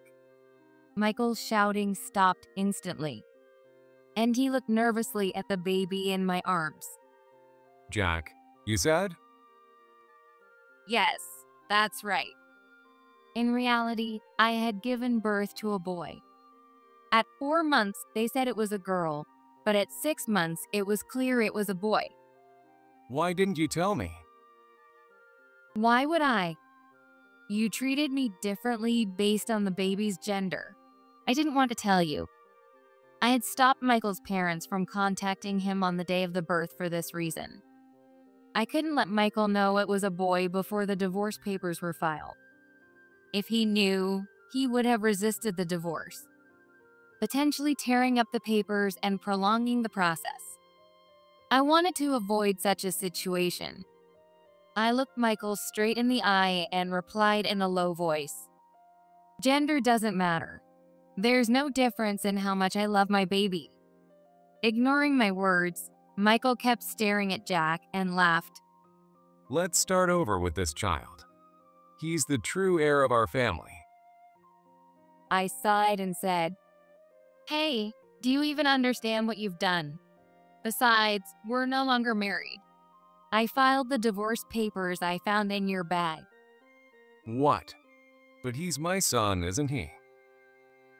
Turning away from Michael, I shielded Jack. I'm glad. At least this child won't be the son of a criminal. Michael froze as if cold water had been poured over him. That's right. I'm sorry, Dad. I'm sorry for being a foolish son. At my words, Michael's spirit broke. He remained crouched, repeatedly apologizing to his father and crying with regret. Really, you turned out to be such a worthless person. A stern voice spoke, and Michael looked up. Standing at the living room door were Michael's parents. Dad, Mom, why are you here? That morning, when my father checked the security camera, he saw Michael tampering with the car. He immediately called a mechanic he knew, showed him the footage, and had the car inspected. The reason it took until evening to return home was because the discovered brake issues had to be fixed. You idiot son. Peter grabbed Michael by the collar and punched him. Stephanie screamed and jumped back. If something had happened to Yasmin, her parents, or the baby, you could never make up for it, even with your life. Yes. I'm sorry. I'm so sorry. Michael cried and apologized, repeatedly muttering, "I'm glad you're alive. I'm glad you're alive," through tears and a runny nose. In the end, Michael and Stephanie got on their knees and apologized to me, my parents, and Michael's parents. They even rubbed their foreheads on the floor until they turned red to thank my father for preventing the accident. After divorcing Michael, I now live with my parents and son at my parents' house. Michael, having truly reflected on his actions, pays alimony and child support regularly. He still contacts me every few days, saying he wants to start over. He seems lonely coming home to a dark, empty house, but it's his own fault. He should be grateful he's not in jail.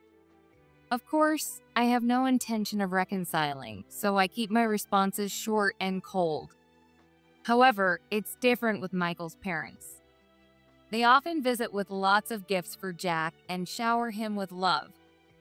Jack seems to love Michael's parents just as much as my own, laughing joyfully whenever they visit. As for my sister Stephanie, she disappeared again with her child after that incident. But it seems she has been secretly contacting our mother. Take responsibility as a mother. Our mother scolds her, and Stephanie falls silent, sulking. And make sure to come home occasionally and show us that you both are well. Our mother says, and Stephanie apparently cries quietly on the other end of the line. To us, Stephanie's child is also a precious family member. We hope that at the very least, the child grows up happy. I'm sorry, but James originally liked me. You're the one who took him away. So I'm just taking him back. I'm sorry. I still love Victoria. A first love is always special. My husband and sister defiantly went on their affair trip. During that time, my mom suddenly passed away in an accident. I didn't even have time to mourn my continuous misfortunes, as I had to deal with the mourners as the chief mourner. We bought some fancy sweets for Emily. Mom will love them for sure. Then they came back, enjoying chatting and laughing. The funeral is about to start. What? With just that one word, their expressions changed. My name is Sarah, and I'm 27 years old. I live with my husband, James, who is 2 years older than me. My mom, Emily, and James's mom, Patricia, have been best friends since their school days. My mom has been a career woman, raising me and my sister Victoria, who is 2 years older than me, on her own after my dad passed away in a car accident. On the other hand, Patricia married a company president, Michael, and became a gentle stay-at-home mom. It's commonly said that women's friendships tend to fade due to changes in life stages. In that sense, it seemed like a miracle to me that their friendship lasted so long, even though they had known each other since school and became mothers around the same time. How wonderful it would be if our kids got married someday. Those two often talked about that ever since we were kids. They often had me, Victoria, and James play together when we were kids. Of course, they never forced us, and they intended to let us choose our romantic and marriage partners on our own. Still, kids can be very sensitive to their parents' hopes that things might turn out that way. Victoria and James were classmates, going through elementary, middle, and high school together, which made it even more apparent. Moreover, Victoria was beautiful, had a great figure, and was an excellent student, admired by all boys. James also had feelings for Victoria.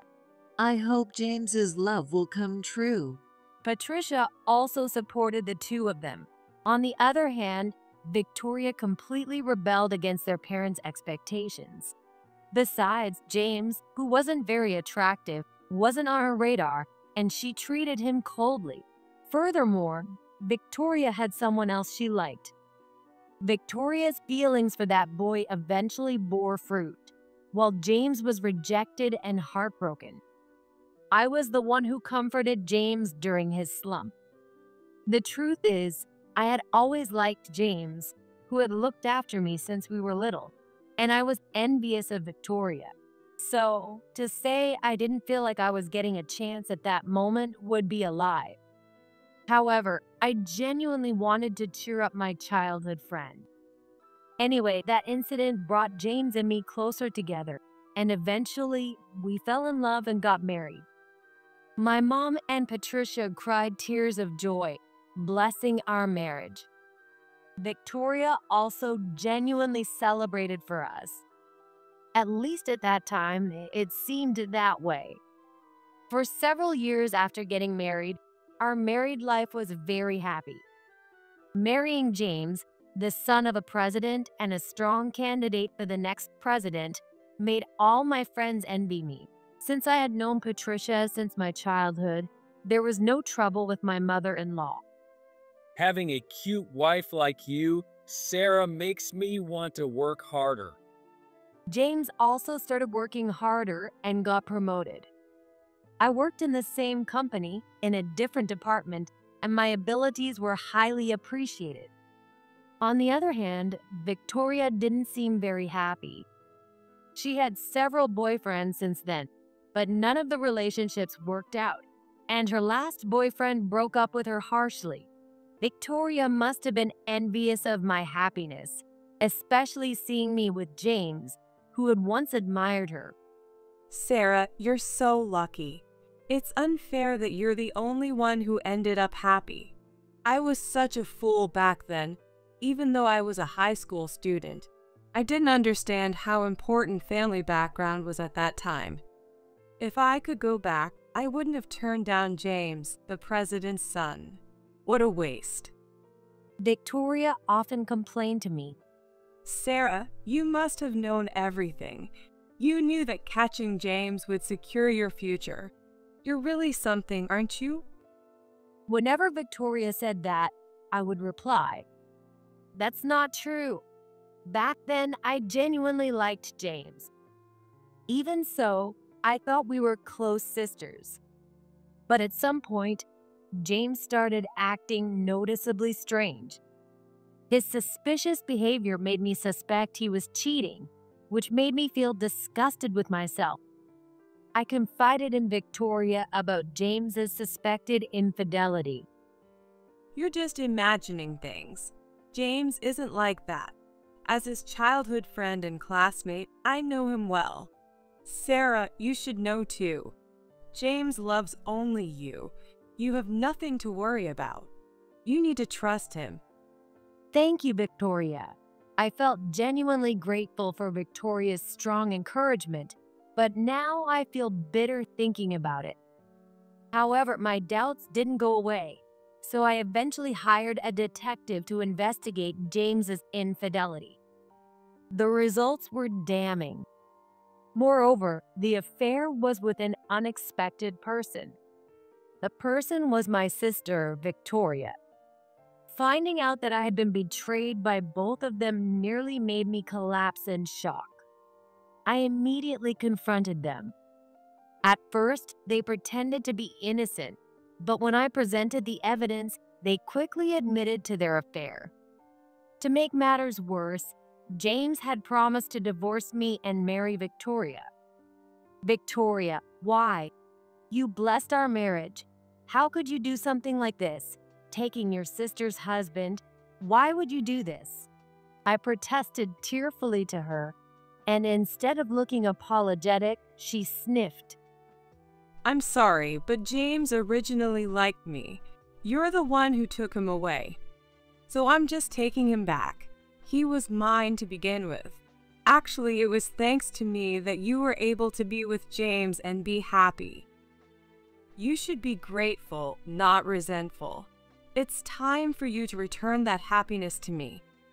No way. This can't be happening. You were the one who rejected James in the first place. And now you're doing this.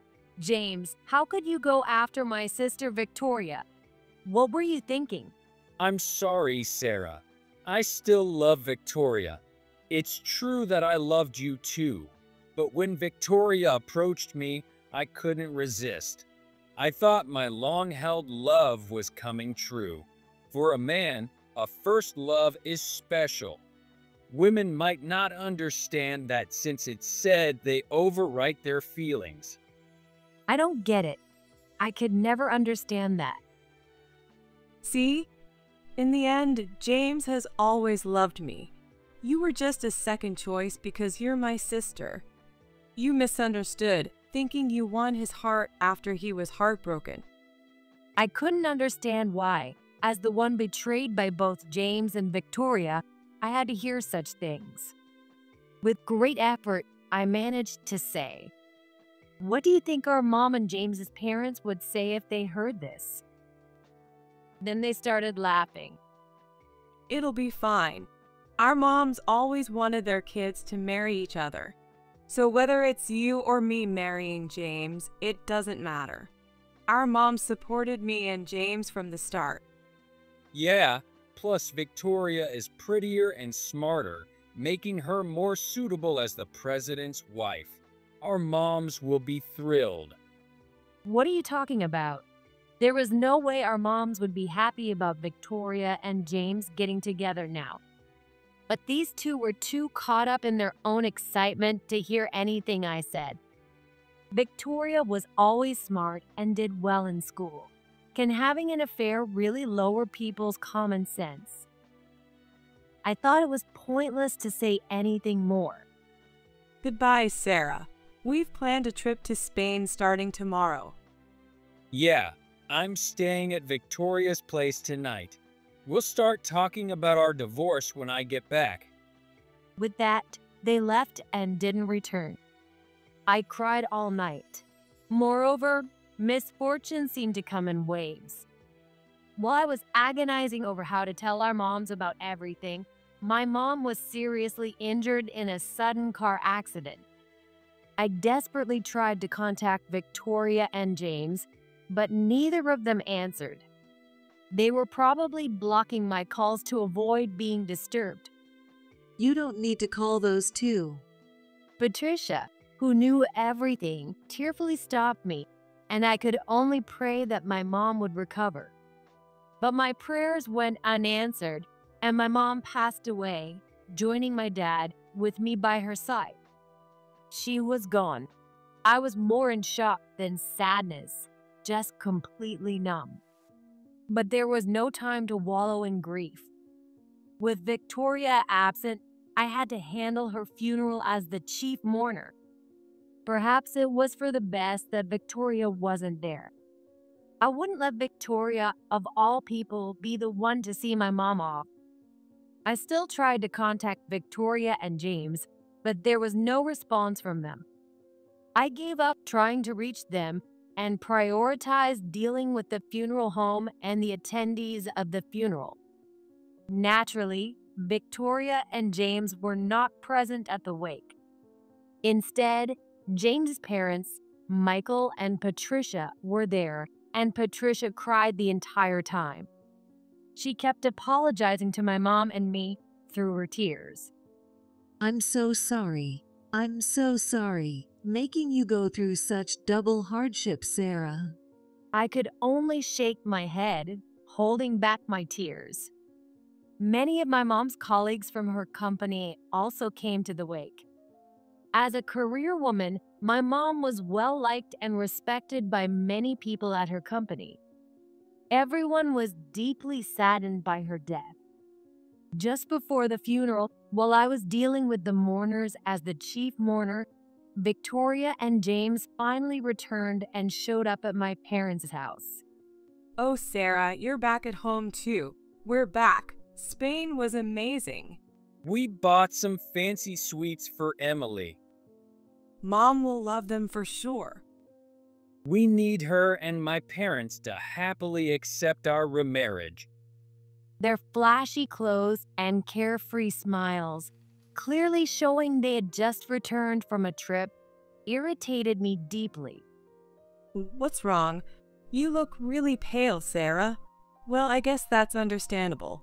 We brought you a souvenir, so cheer up. I'll treat you to coffee at the cafe near the station. Let's go now, okay? I answered Victoria's carefree tone with a low voice, feeling deeply irritated. I can't. The funeral is about to start. What? Funeral? Victoria and James still didn't seem to understand, looking puzzled. By the way, you're wearing mourning clothes. Did someone die?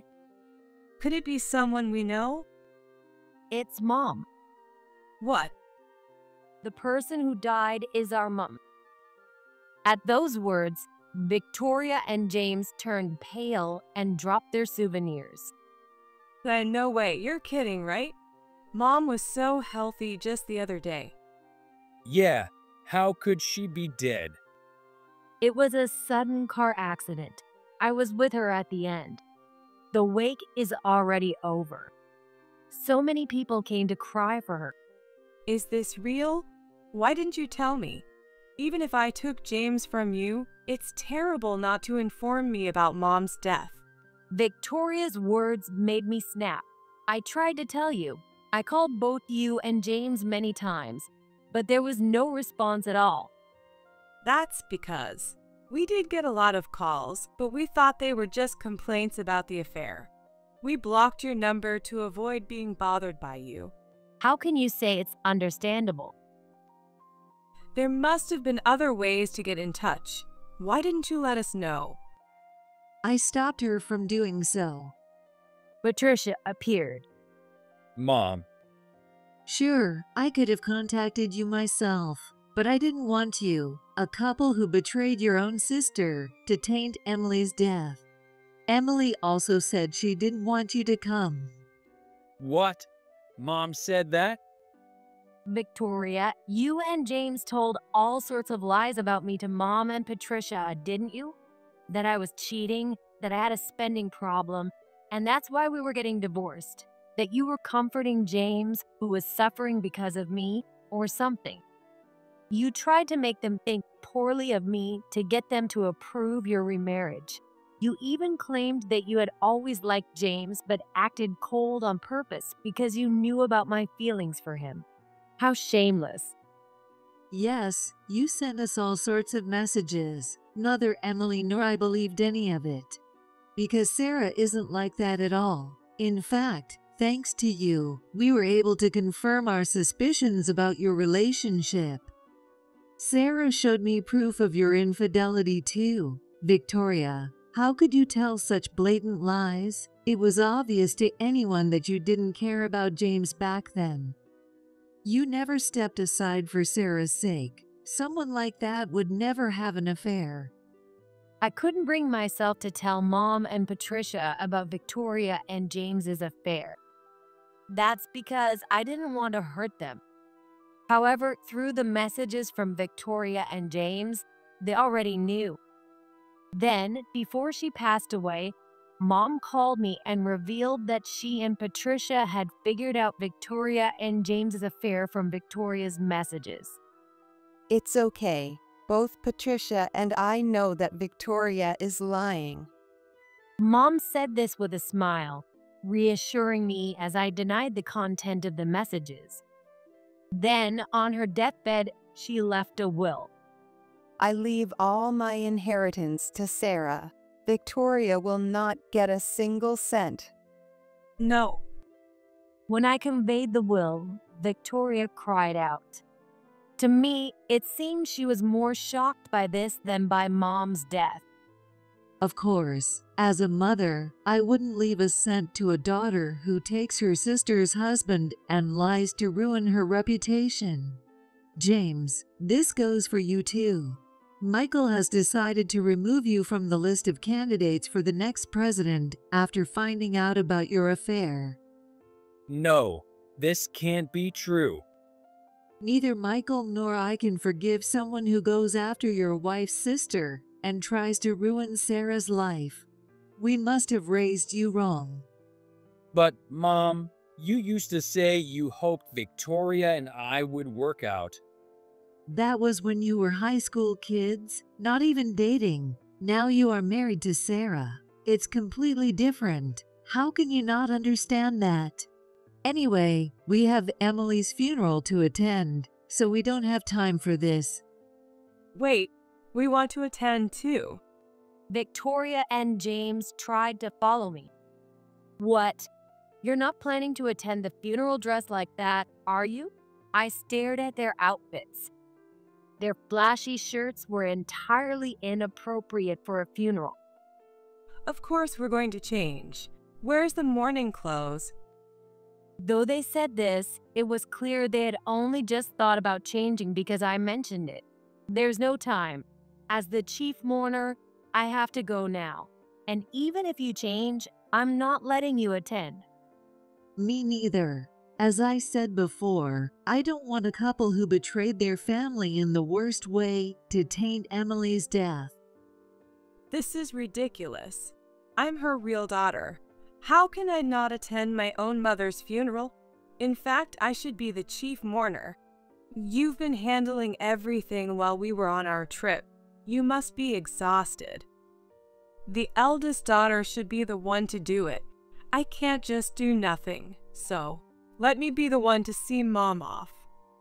I was really close to Emily too. As her son-in-law, I want to see her off. Let us at least attend the funeral. Patricia gave them a cold look as they desperately pleaded. Emily said she no longer considers you her daughter or her son-in-law. You don't need to do anything, so why don't you two go back to enjoying your affair vacation? Turning our backs on the stunned pair, we headed to the funeral. I asked the security to turn Victoria and James away if they showed up, and the funeral proceeded smoothly. Apparently, they did come, but the security turned them away as instructed. After that, James was not only removed from the list of candidates for the next president, but he was also fired.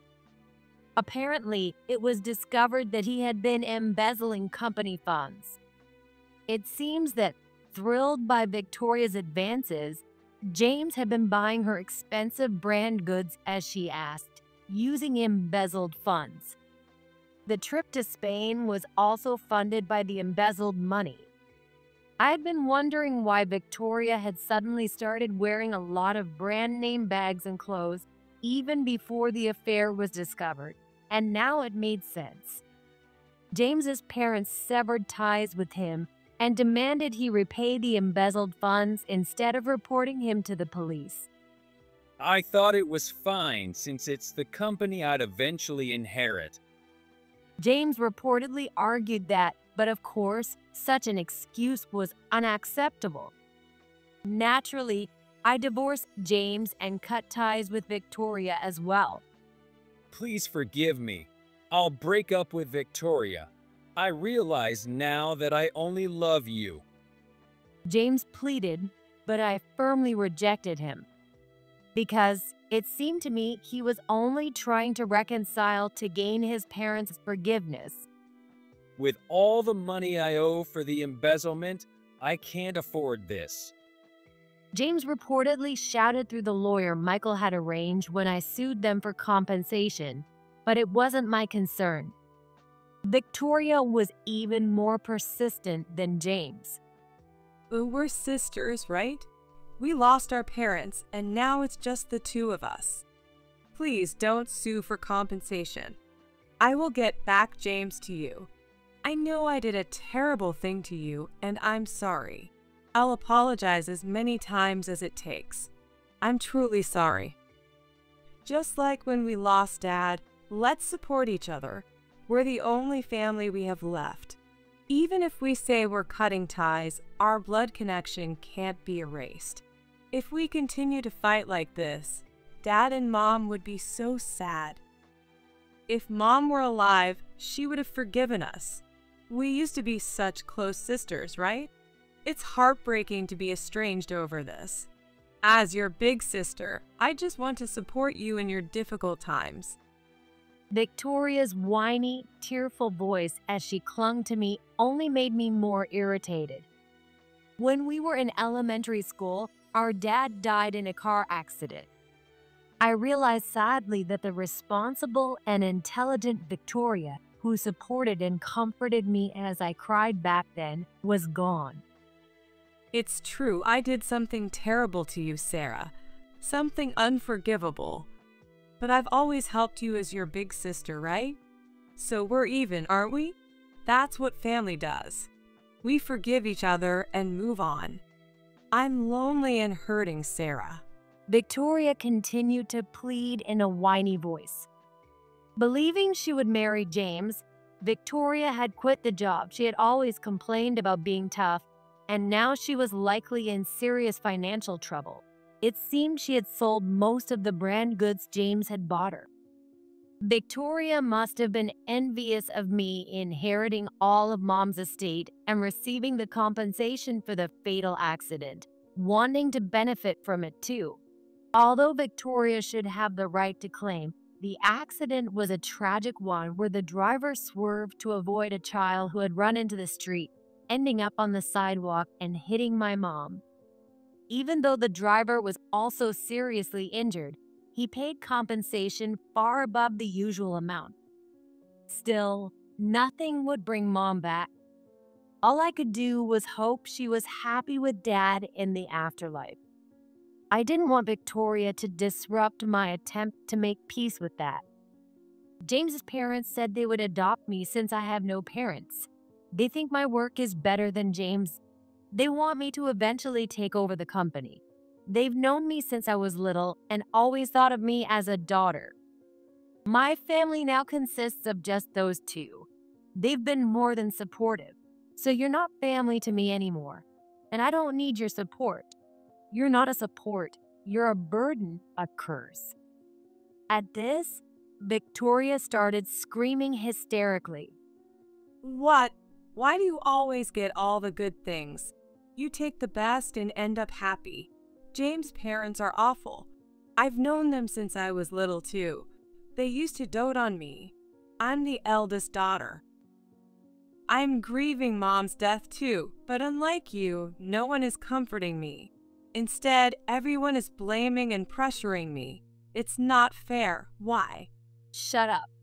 If you keep causing a scene in front of my house, I'll call the police. Why don't you ask James to comfort you?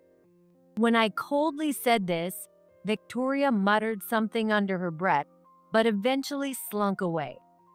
Later, Victoria claimed Mom's death compensation and received more than the standard amount. But half of them disappeared into my compensation. I know Victoria embezzled company funds too, so she has a duty to repay. I'll use this for the repayment. The rest was almost entirely taken by James, partly by force, leaving Victoria with nearly nothing. This led to a big fight between Victoria and James. I'm grieving Mom's death, and instead of comforting me, you take my money. It's terrible. No one is there for me. Shut up. It's your fault for tempting me. Because of you, I was removed from the list of candidates for the next president and got fired from the company. There's no way I'm going to be kind to a curse like you. A curse? You think of me that way too. If you ask me, you're the curse. Stop blaming others. Are you saying it's not your fault for giving in to my temptation? Yeah, it's not my fault. My instincts as a man were provoked, so it's only natural. If I'm a curse, then what does that make you, the one who tempted me? What a selfish excuse. That doesn't make any sense. You were the one who first fell for me, even though you now call me a curse. What an absurd fight. From my perspective, they were both equally at fault. Naturally, it seemed they would break up, but then Victoria's pregnancy was discovered. The father could only be James. James and Victoria, thinking that the baby's presence would soften the feelings of me, Michael, and Patricia, decided not to break up and instead remarried to have the baby. However, when they informed us of the pregnancy, neither I nor James's parents responded. Eventually, the baby was born, and when they came to visit us with the baby in their arms, we still weren't swayed and turned them away. This child is your grandchild. Look at your adorable grandchild's face. Once you see her, you'll change your mind. I told you that you're no longer our son. Therefore, that child is not our grandchild or anything else. Michael and Patricia said this as they turned them away. This child is your blood-related, adorable niece. Just look at her. Let's make up. Victoria pleaded, but I ignored her. This child is a girl, and she might be Mom's reincarnation. We could name her Emily after Mom. The moment Victoria tearfully said this, I saw red. Don't be ridiculous. I will never allow that. Mom would never come back to you too. I yelled, driving Victoria and James away. In the end, they gave up on reconciling with us and are raising the baby on their own. The child is innocent, so I hope she finds happiness somewhere far away. And I hope they work hard for her sake, to repay the kindness of Michael and Patricia, and to forget my sorrow I threw myself even more into my work. As a result, my performance improved significantly, and I was promoted. It seems I inherited the blood of my career woman mom. Eventually, when Michael stepped down as the president, I became the female president. As the president, I improved the company's performance and expanded our business significantly. My management skills became a topic of discussion, and I was interviewed by a magazine which published the story. In the interview, I talked about how my ex-husband was once taken by my sister. Many people sent messages of support for my success as president despite that adversity. Later, I remarried the young president of a client company. He had pursued me enthusiastically. Because of the trauma from James and Victoria's betrayal, it took me a long time to remarry, but he accepted all of my past traumas and waited for me to make up my mind. Michael and Patricia were genuinely happy about my remarriage. I'm sure my mom is also happy in heaven with my dad. My current husband is incomparable to James, being far more sincere and devoted. Soon, my company and my husband's company will merge, and we plan to manage it together as a couple. I hope my parents will continue to watch over us from heaven. You're single. So what are you doing in a family-friendly joint? Maybe you're cheating or something. I never thought I would run into my ex-husband from 15 years ago while on vacation. It's none of your business. Don't talk to me if you don't have to. Wow, really on a cheating trip? Her. Still doing that, I see. Good thing I left you. Poor thing. A 46-year-old cheated on wife. He burst out laughing, and as I frowned in discomfort, two handsome young boys approached me. Mom, do you know him? Just someone from the past. He's a stranger now. Don't worry about it. My ex-husband was shocked to see me chatting happily with them, and his face was so funny that I burst out laughing. My name is Molly, 46 years old. I work as an occupational therapist in a nursing home. I live happily with my family of 4, but in fact, I am divorced. It was 15 years ago, just 2 years into my marriage. And it was on our anniversary too. My ex-husband, who's a year older, blindsided me with a divorce. I met him 3 years prior when I was just 28. Back then, a colleague at my workplace introduced me to my ex, named Daniel. He was a refreshing 29-year-old working in sales, just a year older than me. After several dinners and gradually getting closer, he confessed his feelings, and we ended up getting married. Initially, we were over the moon and couldn't wait to start a family. However, when we struggled to conceive, my former mother-in-law, Karen, persistently suggested we get tested, and we reluctantly agreed. Once it was clear there were no issues on my end, the interference began with suggestions for fertility treatments and increasing our intimacy, causing a rift between me and my ex. The immense pressure led to my irregular periods, and his late returns home became more frequent, with our conversations dwindling. One day, he came home smelling of sweet perfume. You're always late. What are you doing out there? You're not cheating, are you? I'm just hanging out with women. I can't stand being with you. I confronted my husband about his cheating. How do you think I feel every day? Your mother, Karen, not only calls me wanting grandchildren, but also shows up at our house to pressure us. You're never home, so her complaints towards me have increased. And now you're cheating? I'm losing my mind. As I was distressed, My husband let out a huge sigh. Is everything my fault? I'm mentally cornered too, you know. I'm sick of your gloomy face and the constant talk about kids. Don't think you're the only one suffering. But that doesn't justify cheating. I understood Daniel's point, but I couldn't forgive the infidelity. Then he scoffed. As if you're not cheating too. What? Confused by the baseless accusation, I was puzzled. The woman I'm cheating with told me.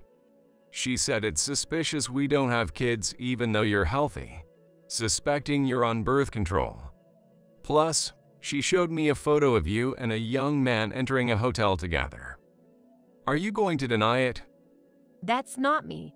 I'm taking medication prescribed by my gynecologist, but it's completely unrelated.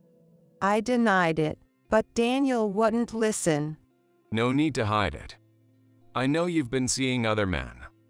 Let's just keep this facade of a marriage going. It works out for both of us. He seemed relieved, but my head was a mess, only adding to my troubles. Soon after, he told me his mistress was pregnant. Mom's thrilled about seeing her grandchild. You're no longer needed, so just sign the divorce papers. Now you can openly see other men.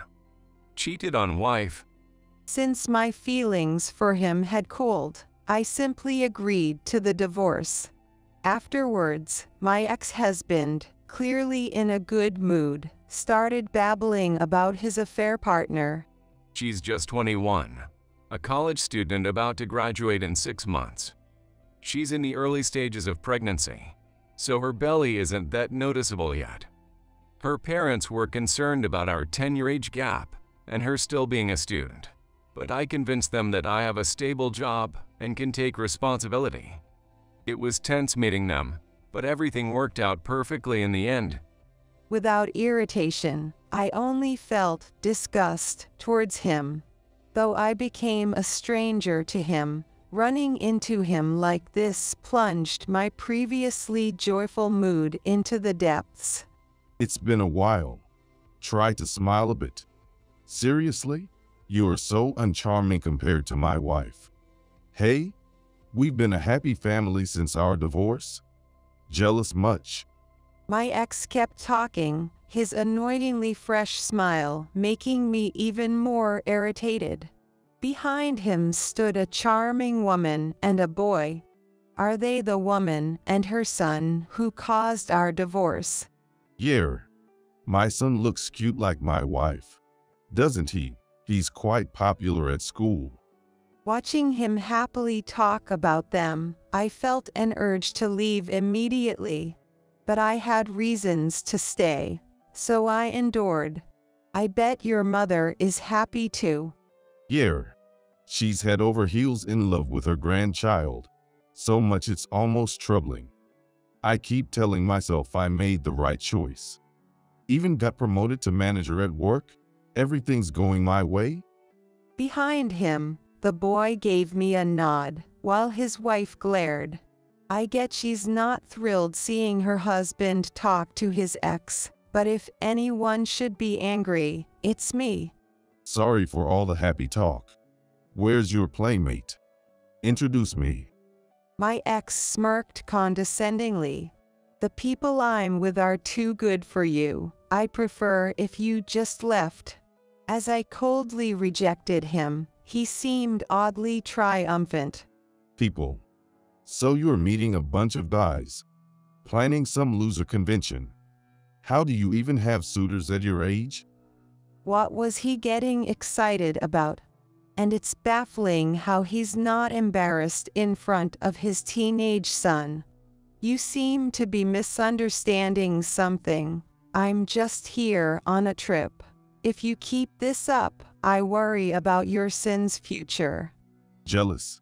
Just remarry and have kids if you're so bitter. Oh, but maybe it's too late for you. Pathetic, really. His son sighed and sat on a nearby bench, starting to play with his smartphone.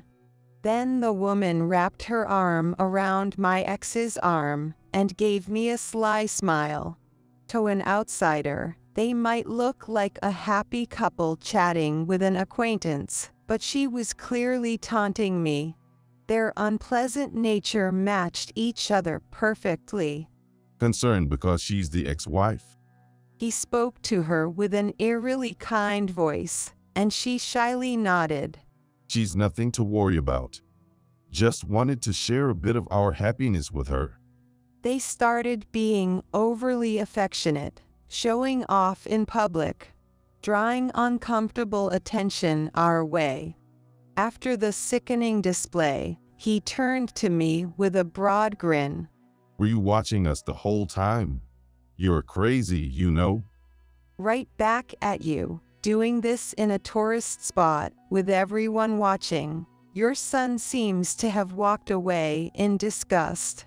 I noticed their son leaving with a troubled look as they got cozy.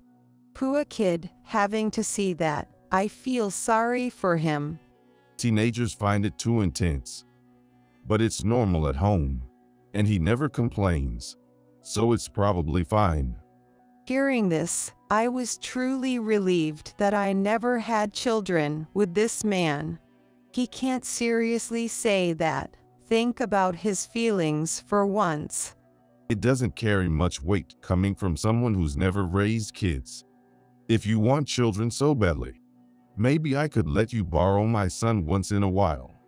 You'd enjoy playing family, wouldn't you? I raised my voice in protest to my ex-husband's outrageous remark.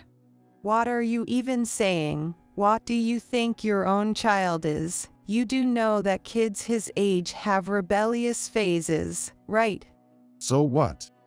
They both looked astonished.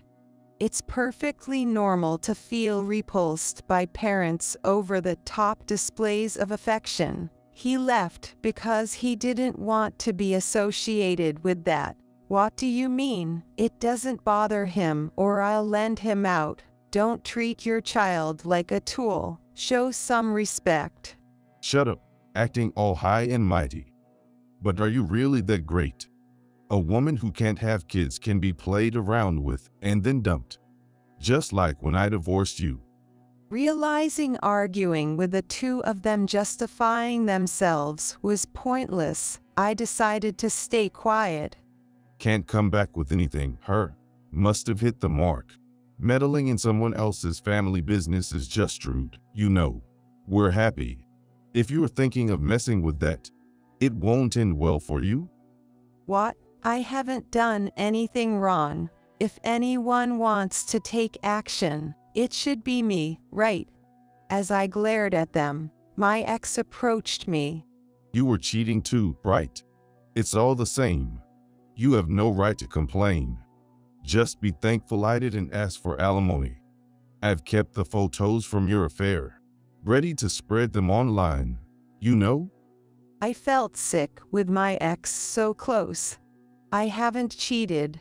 How can't you see those images are fabricated? Even your son, not being your own flesh and blood. Don't just blame me. Try talking things out with your wife. What did you say? Behind my ex, the woman's face went pale. Just then, I heard a familiar voice. Mom, do you know them? You're too close. Could you please step back? Two handsome young men stepped in to protect me from my ex-husband. Just someone from the past, but now we're strangers, so don't worry about it. Besides, how long are you going to keep Mr. waiting? Mom's getting tired of it. What? What's this all about? Are you still unmarried and on some affair trip? Again, the two handsome young men stood protectively in front of me, facing my ex-husband.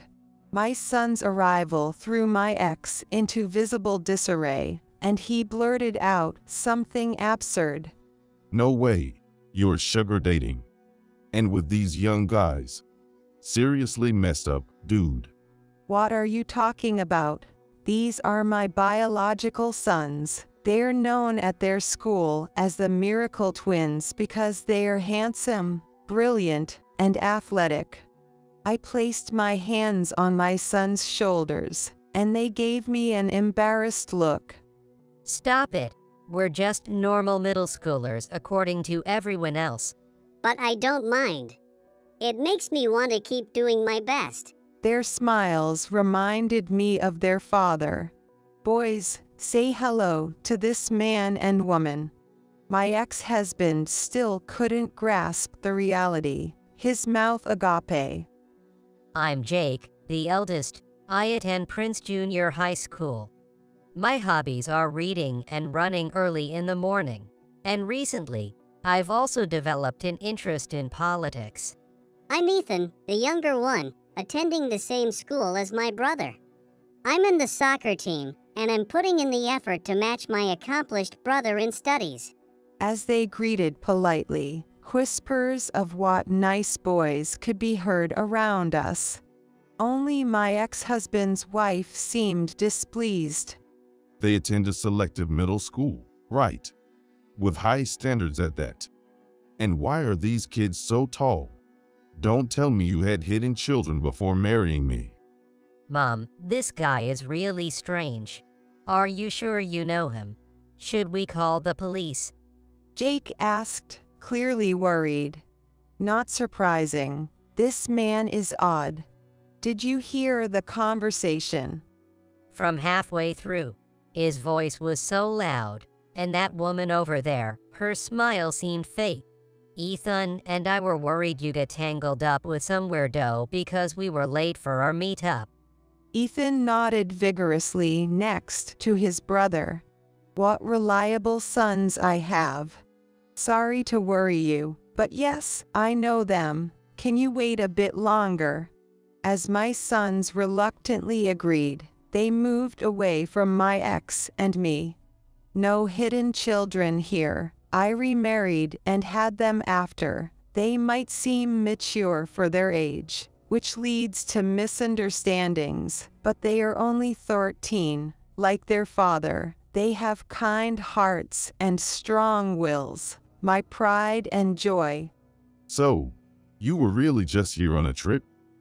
But where's your husband? My ex looked around suspiciously.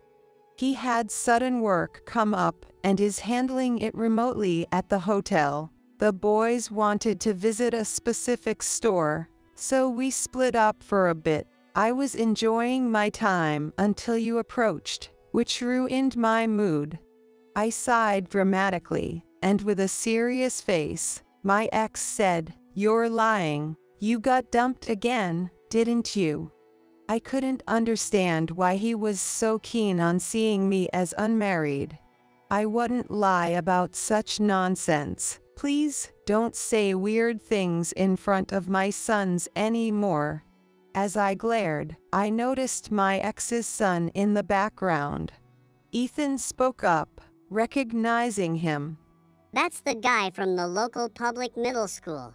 You know him, he's their son. Ethan looked somewhat enlightened. I see. He's older, but we got to know each other through club activities and practice matches. We've even exchanged contact information. We met during the last exam period, and he seemed really troubled about his home situation. He even texted me earlier, saying he was troubled by how creepy his parents were acting during the trip and wanted to go home. I never thought we'd be at the same place. Now I understand everything, knowing these are his parents. This little brat. There's no way he'd talk bad about his parents. Stop spewing nonsense. As my ex started yelling at Ethan, I stepped him back to protect him. As an adult, and as a salesman, that's no way to talk. It's embarrassing. When I'm working, I put on a nice front. This is my private time. I can do what I want, right? As I sighed, Ethan began to speak. He told me that his mother is still seeing his real dad, wondering how long he has to live with a man not related by blood. He wants to apply to a nearby high school close to his real father, but it's too competitive. I wanted to support him, so I got some past exam papers from my friend, and Jake, already mastering middle school subjects, has been helping him as a tutor, right, Jake? That's right. His feelings are genuine. But I heard that you guys are not allowing him to apply to that school, especially opposed by his mother. Can't you support him in his pursuit of freedom? Moved by my son's efforts I was unaware of, I felt touched. When I looked at my ex, he was frozen. It's understandable. In the conversation, a shocking truth had been revealed. His real father. What are you talking about? I am his parent. If you keep up these lies, I'll sue for defamation. You agree, right? You can't let these absurd accusations slide? Seeking agreement from his wife, she was visibly shaken and anxious. And it seemed he finally caught on. Are you kidding me? You're saying their story is true? So you tricked me into marrying you? That's outrageous. No matter what you say, that woman won't open her mouth. You kids should go to him. He must be feeling lonely by now. The boys nodded and ran over to my ex's son. So, where should we start? What's the point of talking to you? You don't know anything. I'll make her talk one way or another. Just take your kids and leave. You're a nuisance. Doesn't he consider moving away himself? Just like 15 years ago, you're being duped again. Maybe you should know what I found out after having it thoroughly investigated. Fine. Let's hear it then. Finally willing to listen, I began to explain quietly. After our divorce, I couldn't let it go and had a detective look into it. Turns out, that woman was dating another man and you were just the affair. It was impossible for you to have fathered her child. What?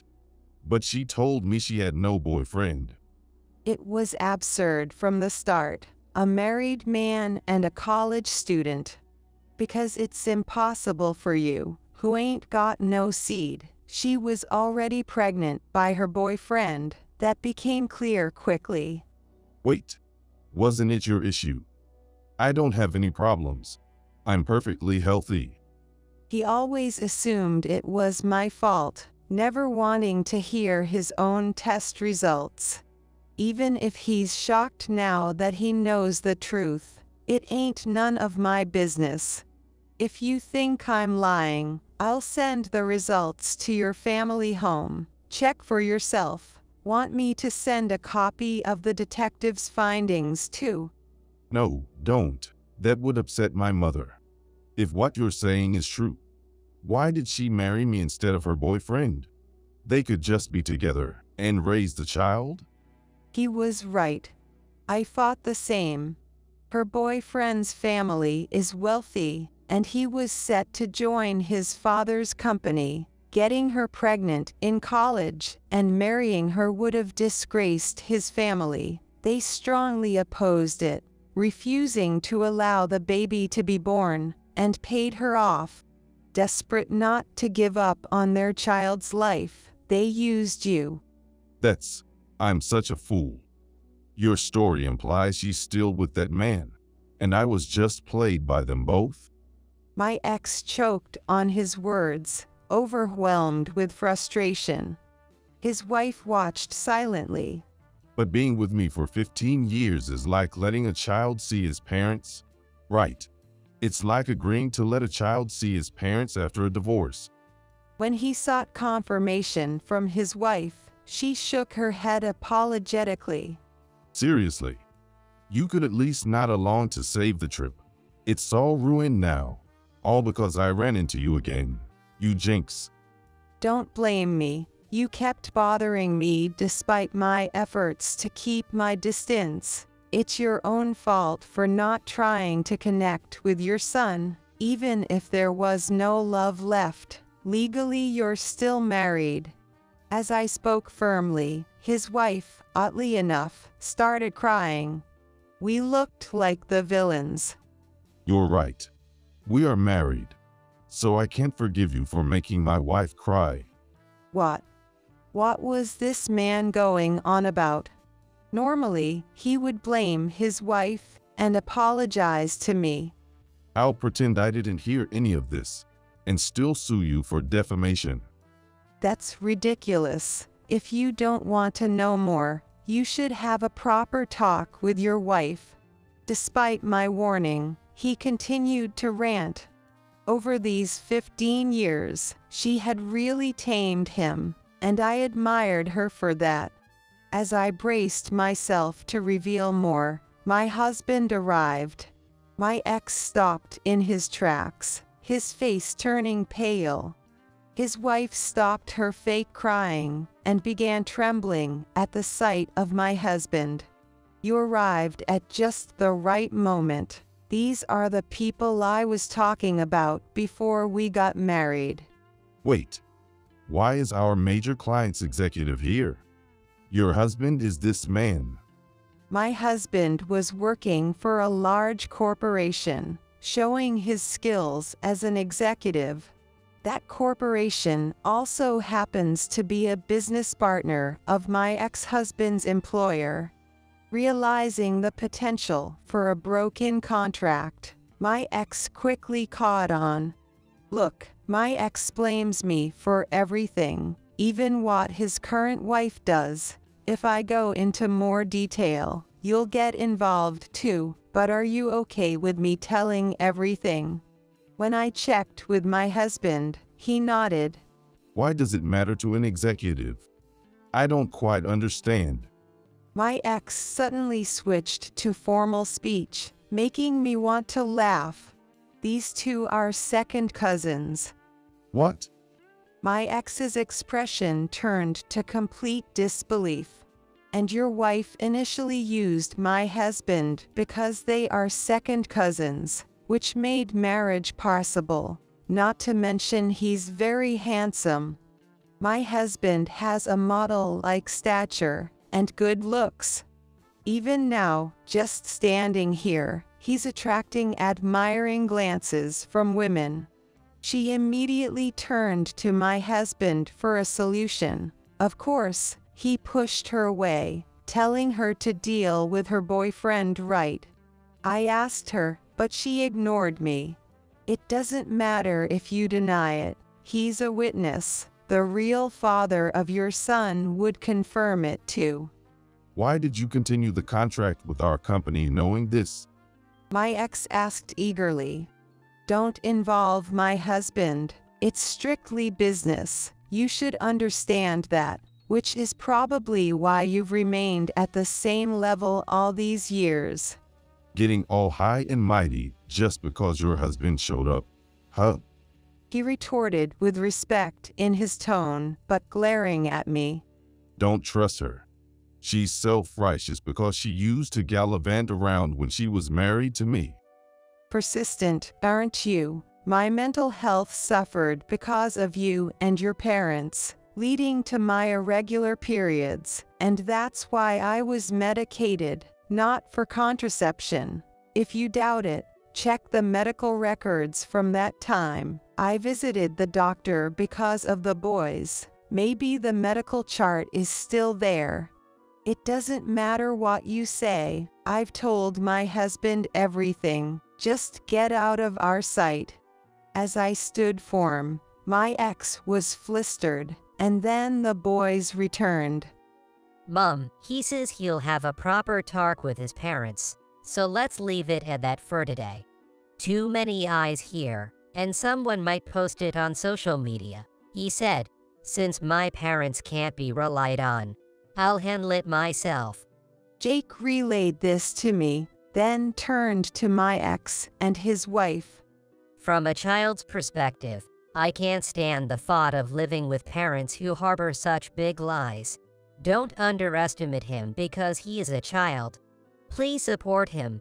Jake glanced and winked at their son, displaying his charming nature. I chuckled at my son's smooth-talking personality. He really takes after his father. We've let our children speak this much. We've failed as parents. Reflect on that, and you two should have a heartfelt discussion.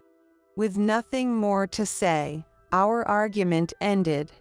Later, I heard from Ethan and my husband that my ex demanded a divorce, leading to a heated argument with his wife. Neither would budge, resulting in a stalemate. Their son went to his biological grandparents' house and revealed everything. Then, it really pissed off his biological grandparents. The wife and the real father were scolded severely. Then my ex was called in, and their divorce was finalized. The real father was disowned for deceiving his parents, and the boy was taken in by his grandparents.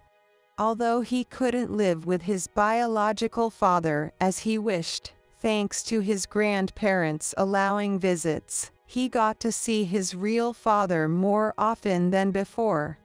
And he is being raised as the heir instead of his biological father. As for my ex, he was pushed down the stairs by his wife in a fit of rage and taken away by an ambulance. His wife was arrested on the spot by the police and ended up in jail. My ex, having suffered a head injury, forgot about his wife and son, but somehow remembered me as his wife and tried to take me away after being discharged. Why'd you leave my side? Don't go messing with other folks' households. Come back to ours. When he tried to take me forcibly, my sons who came back from school reported him to the police, and he was detained and placed under psychiatric care, being hospitalized at a hospital under police jurisdiction. As a result of this incident, he was fired from his job and abandoned by his parents, leaving him isolated.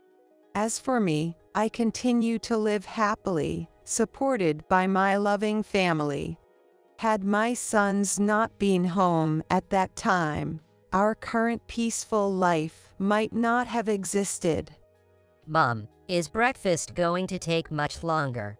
Can I take a shower now? That's not fair, Jake. I want a shower too. I'm sweaty from running. In front of me, my considerate sons and my smiling husband made me feel grateful as I prepared our family meal.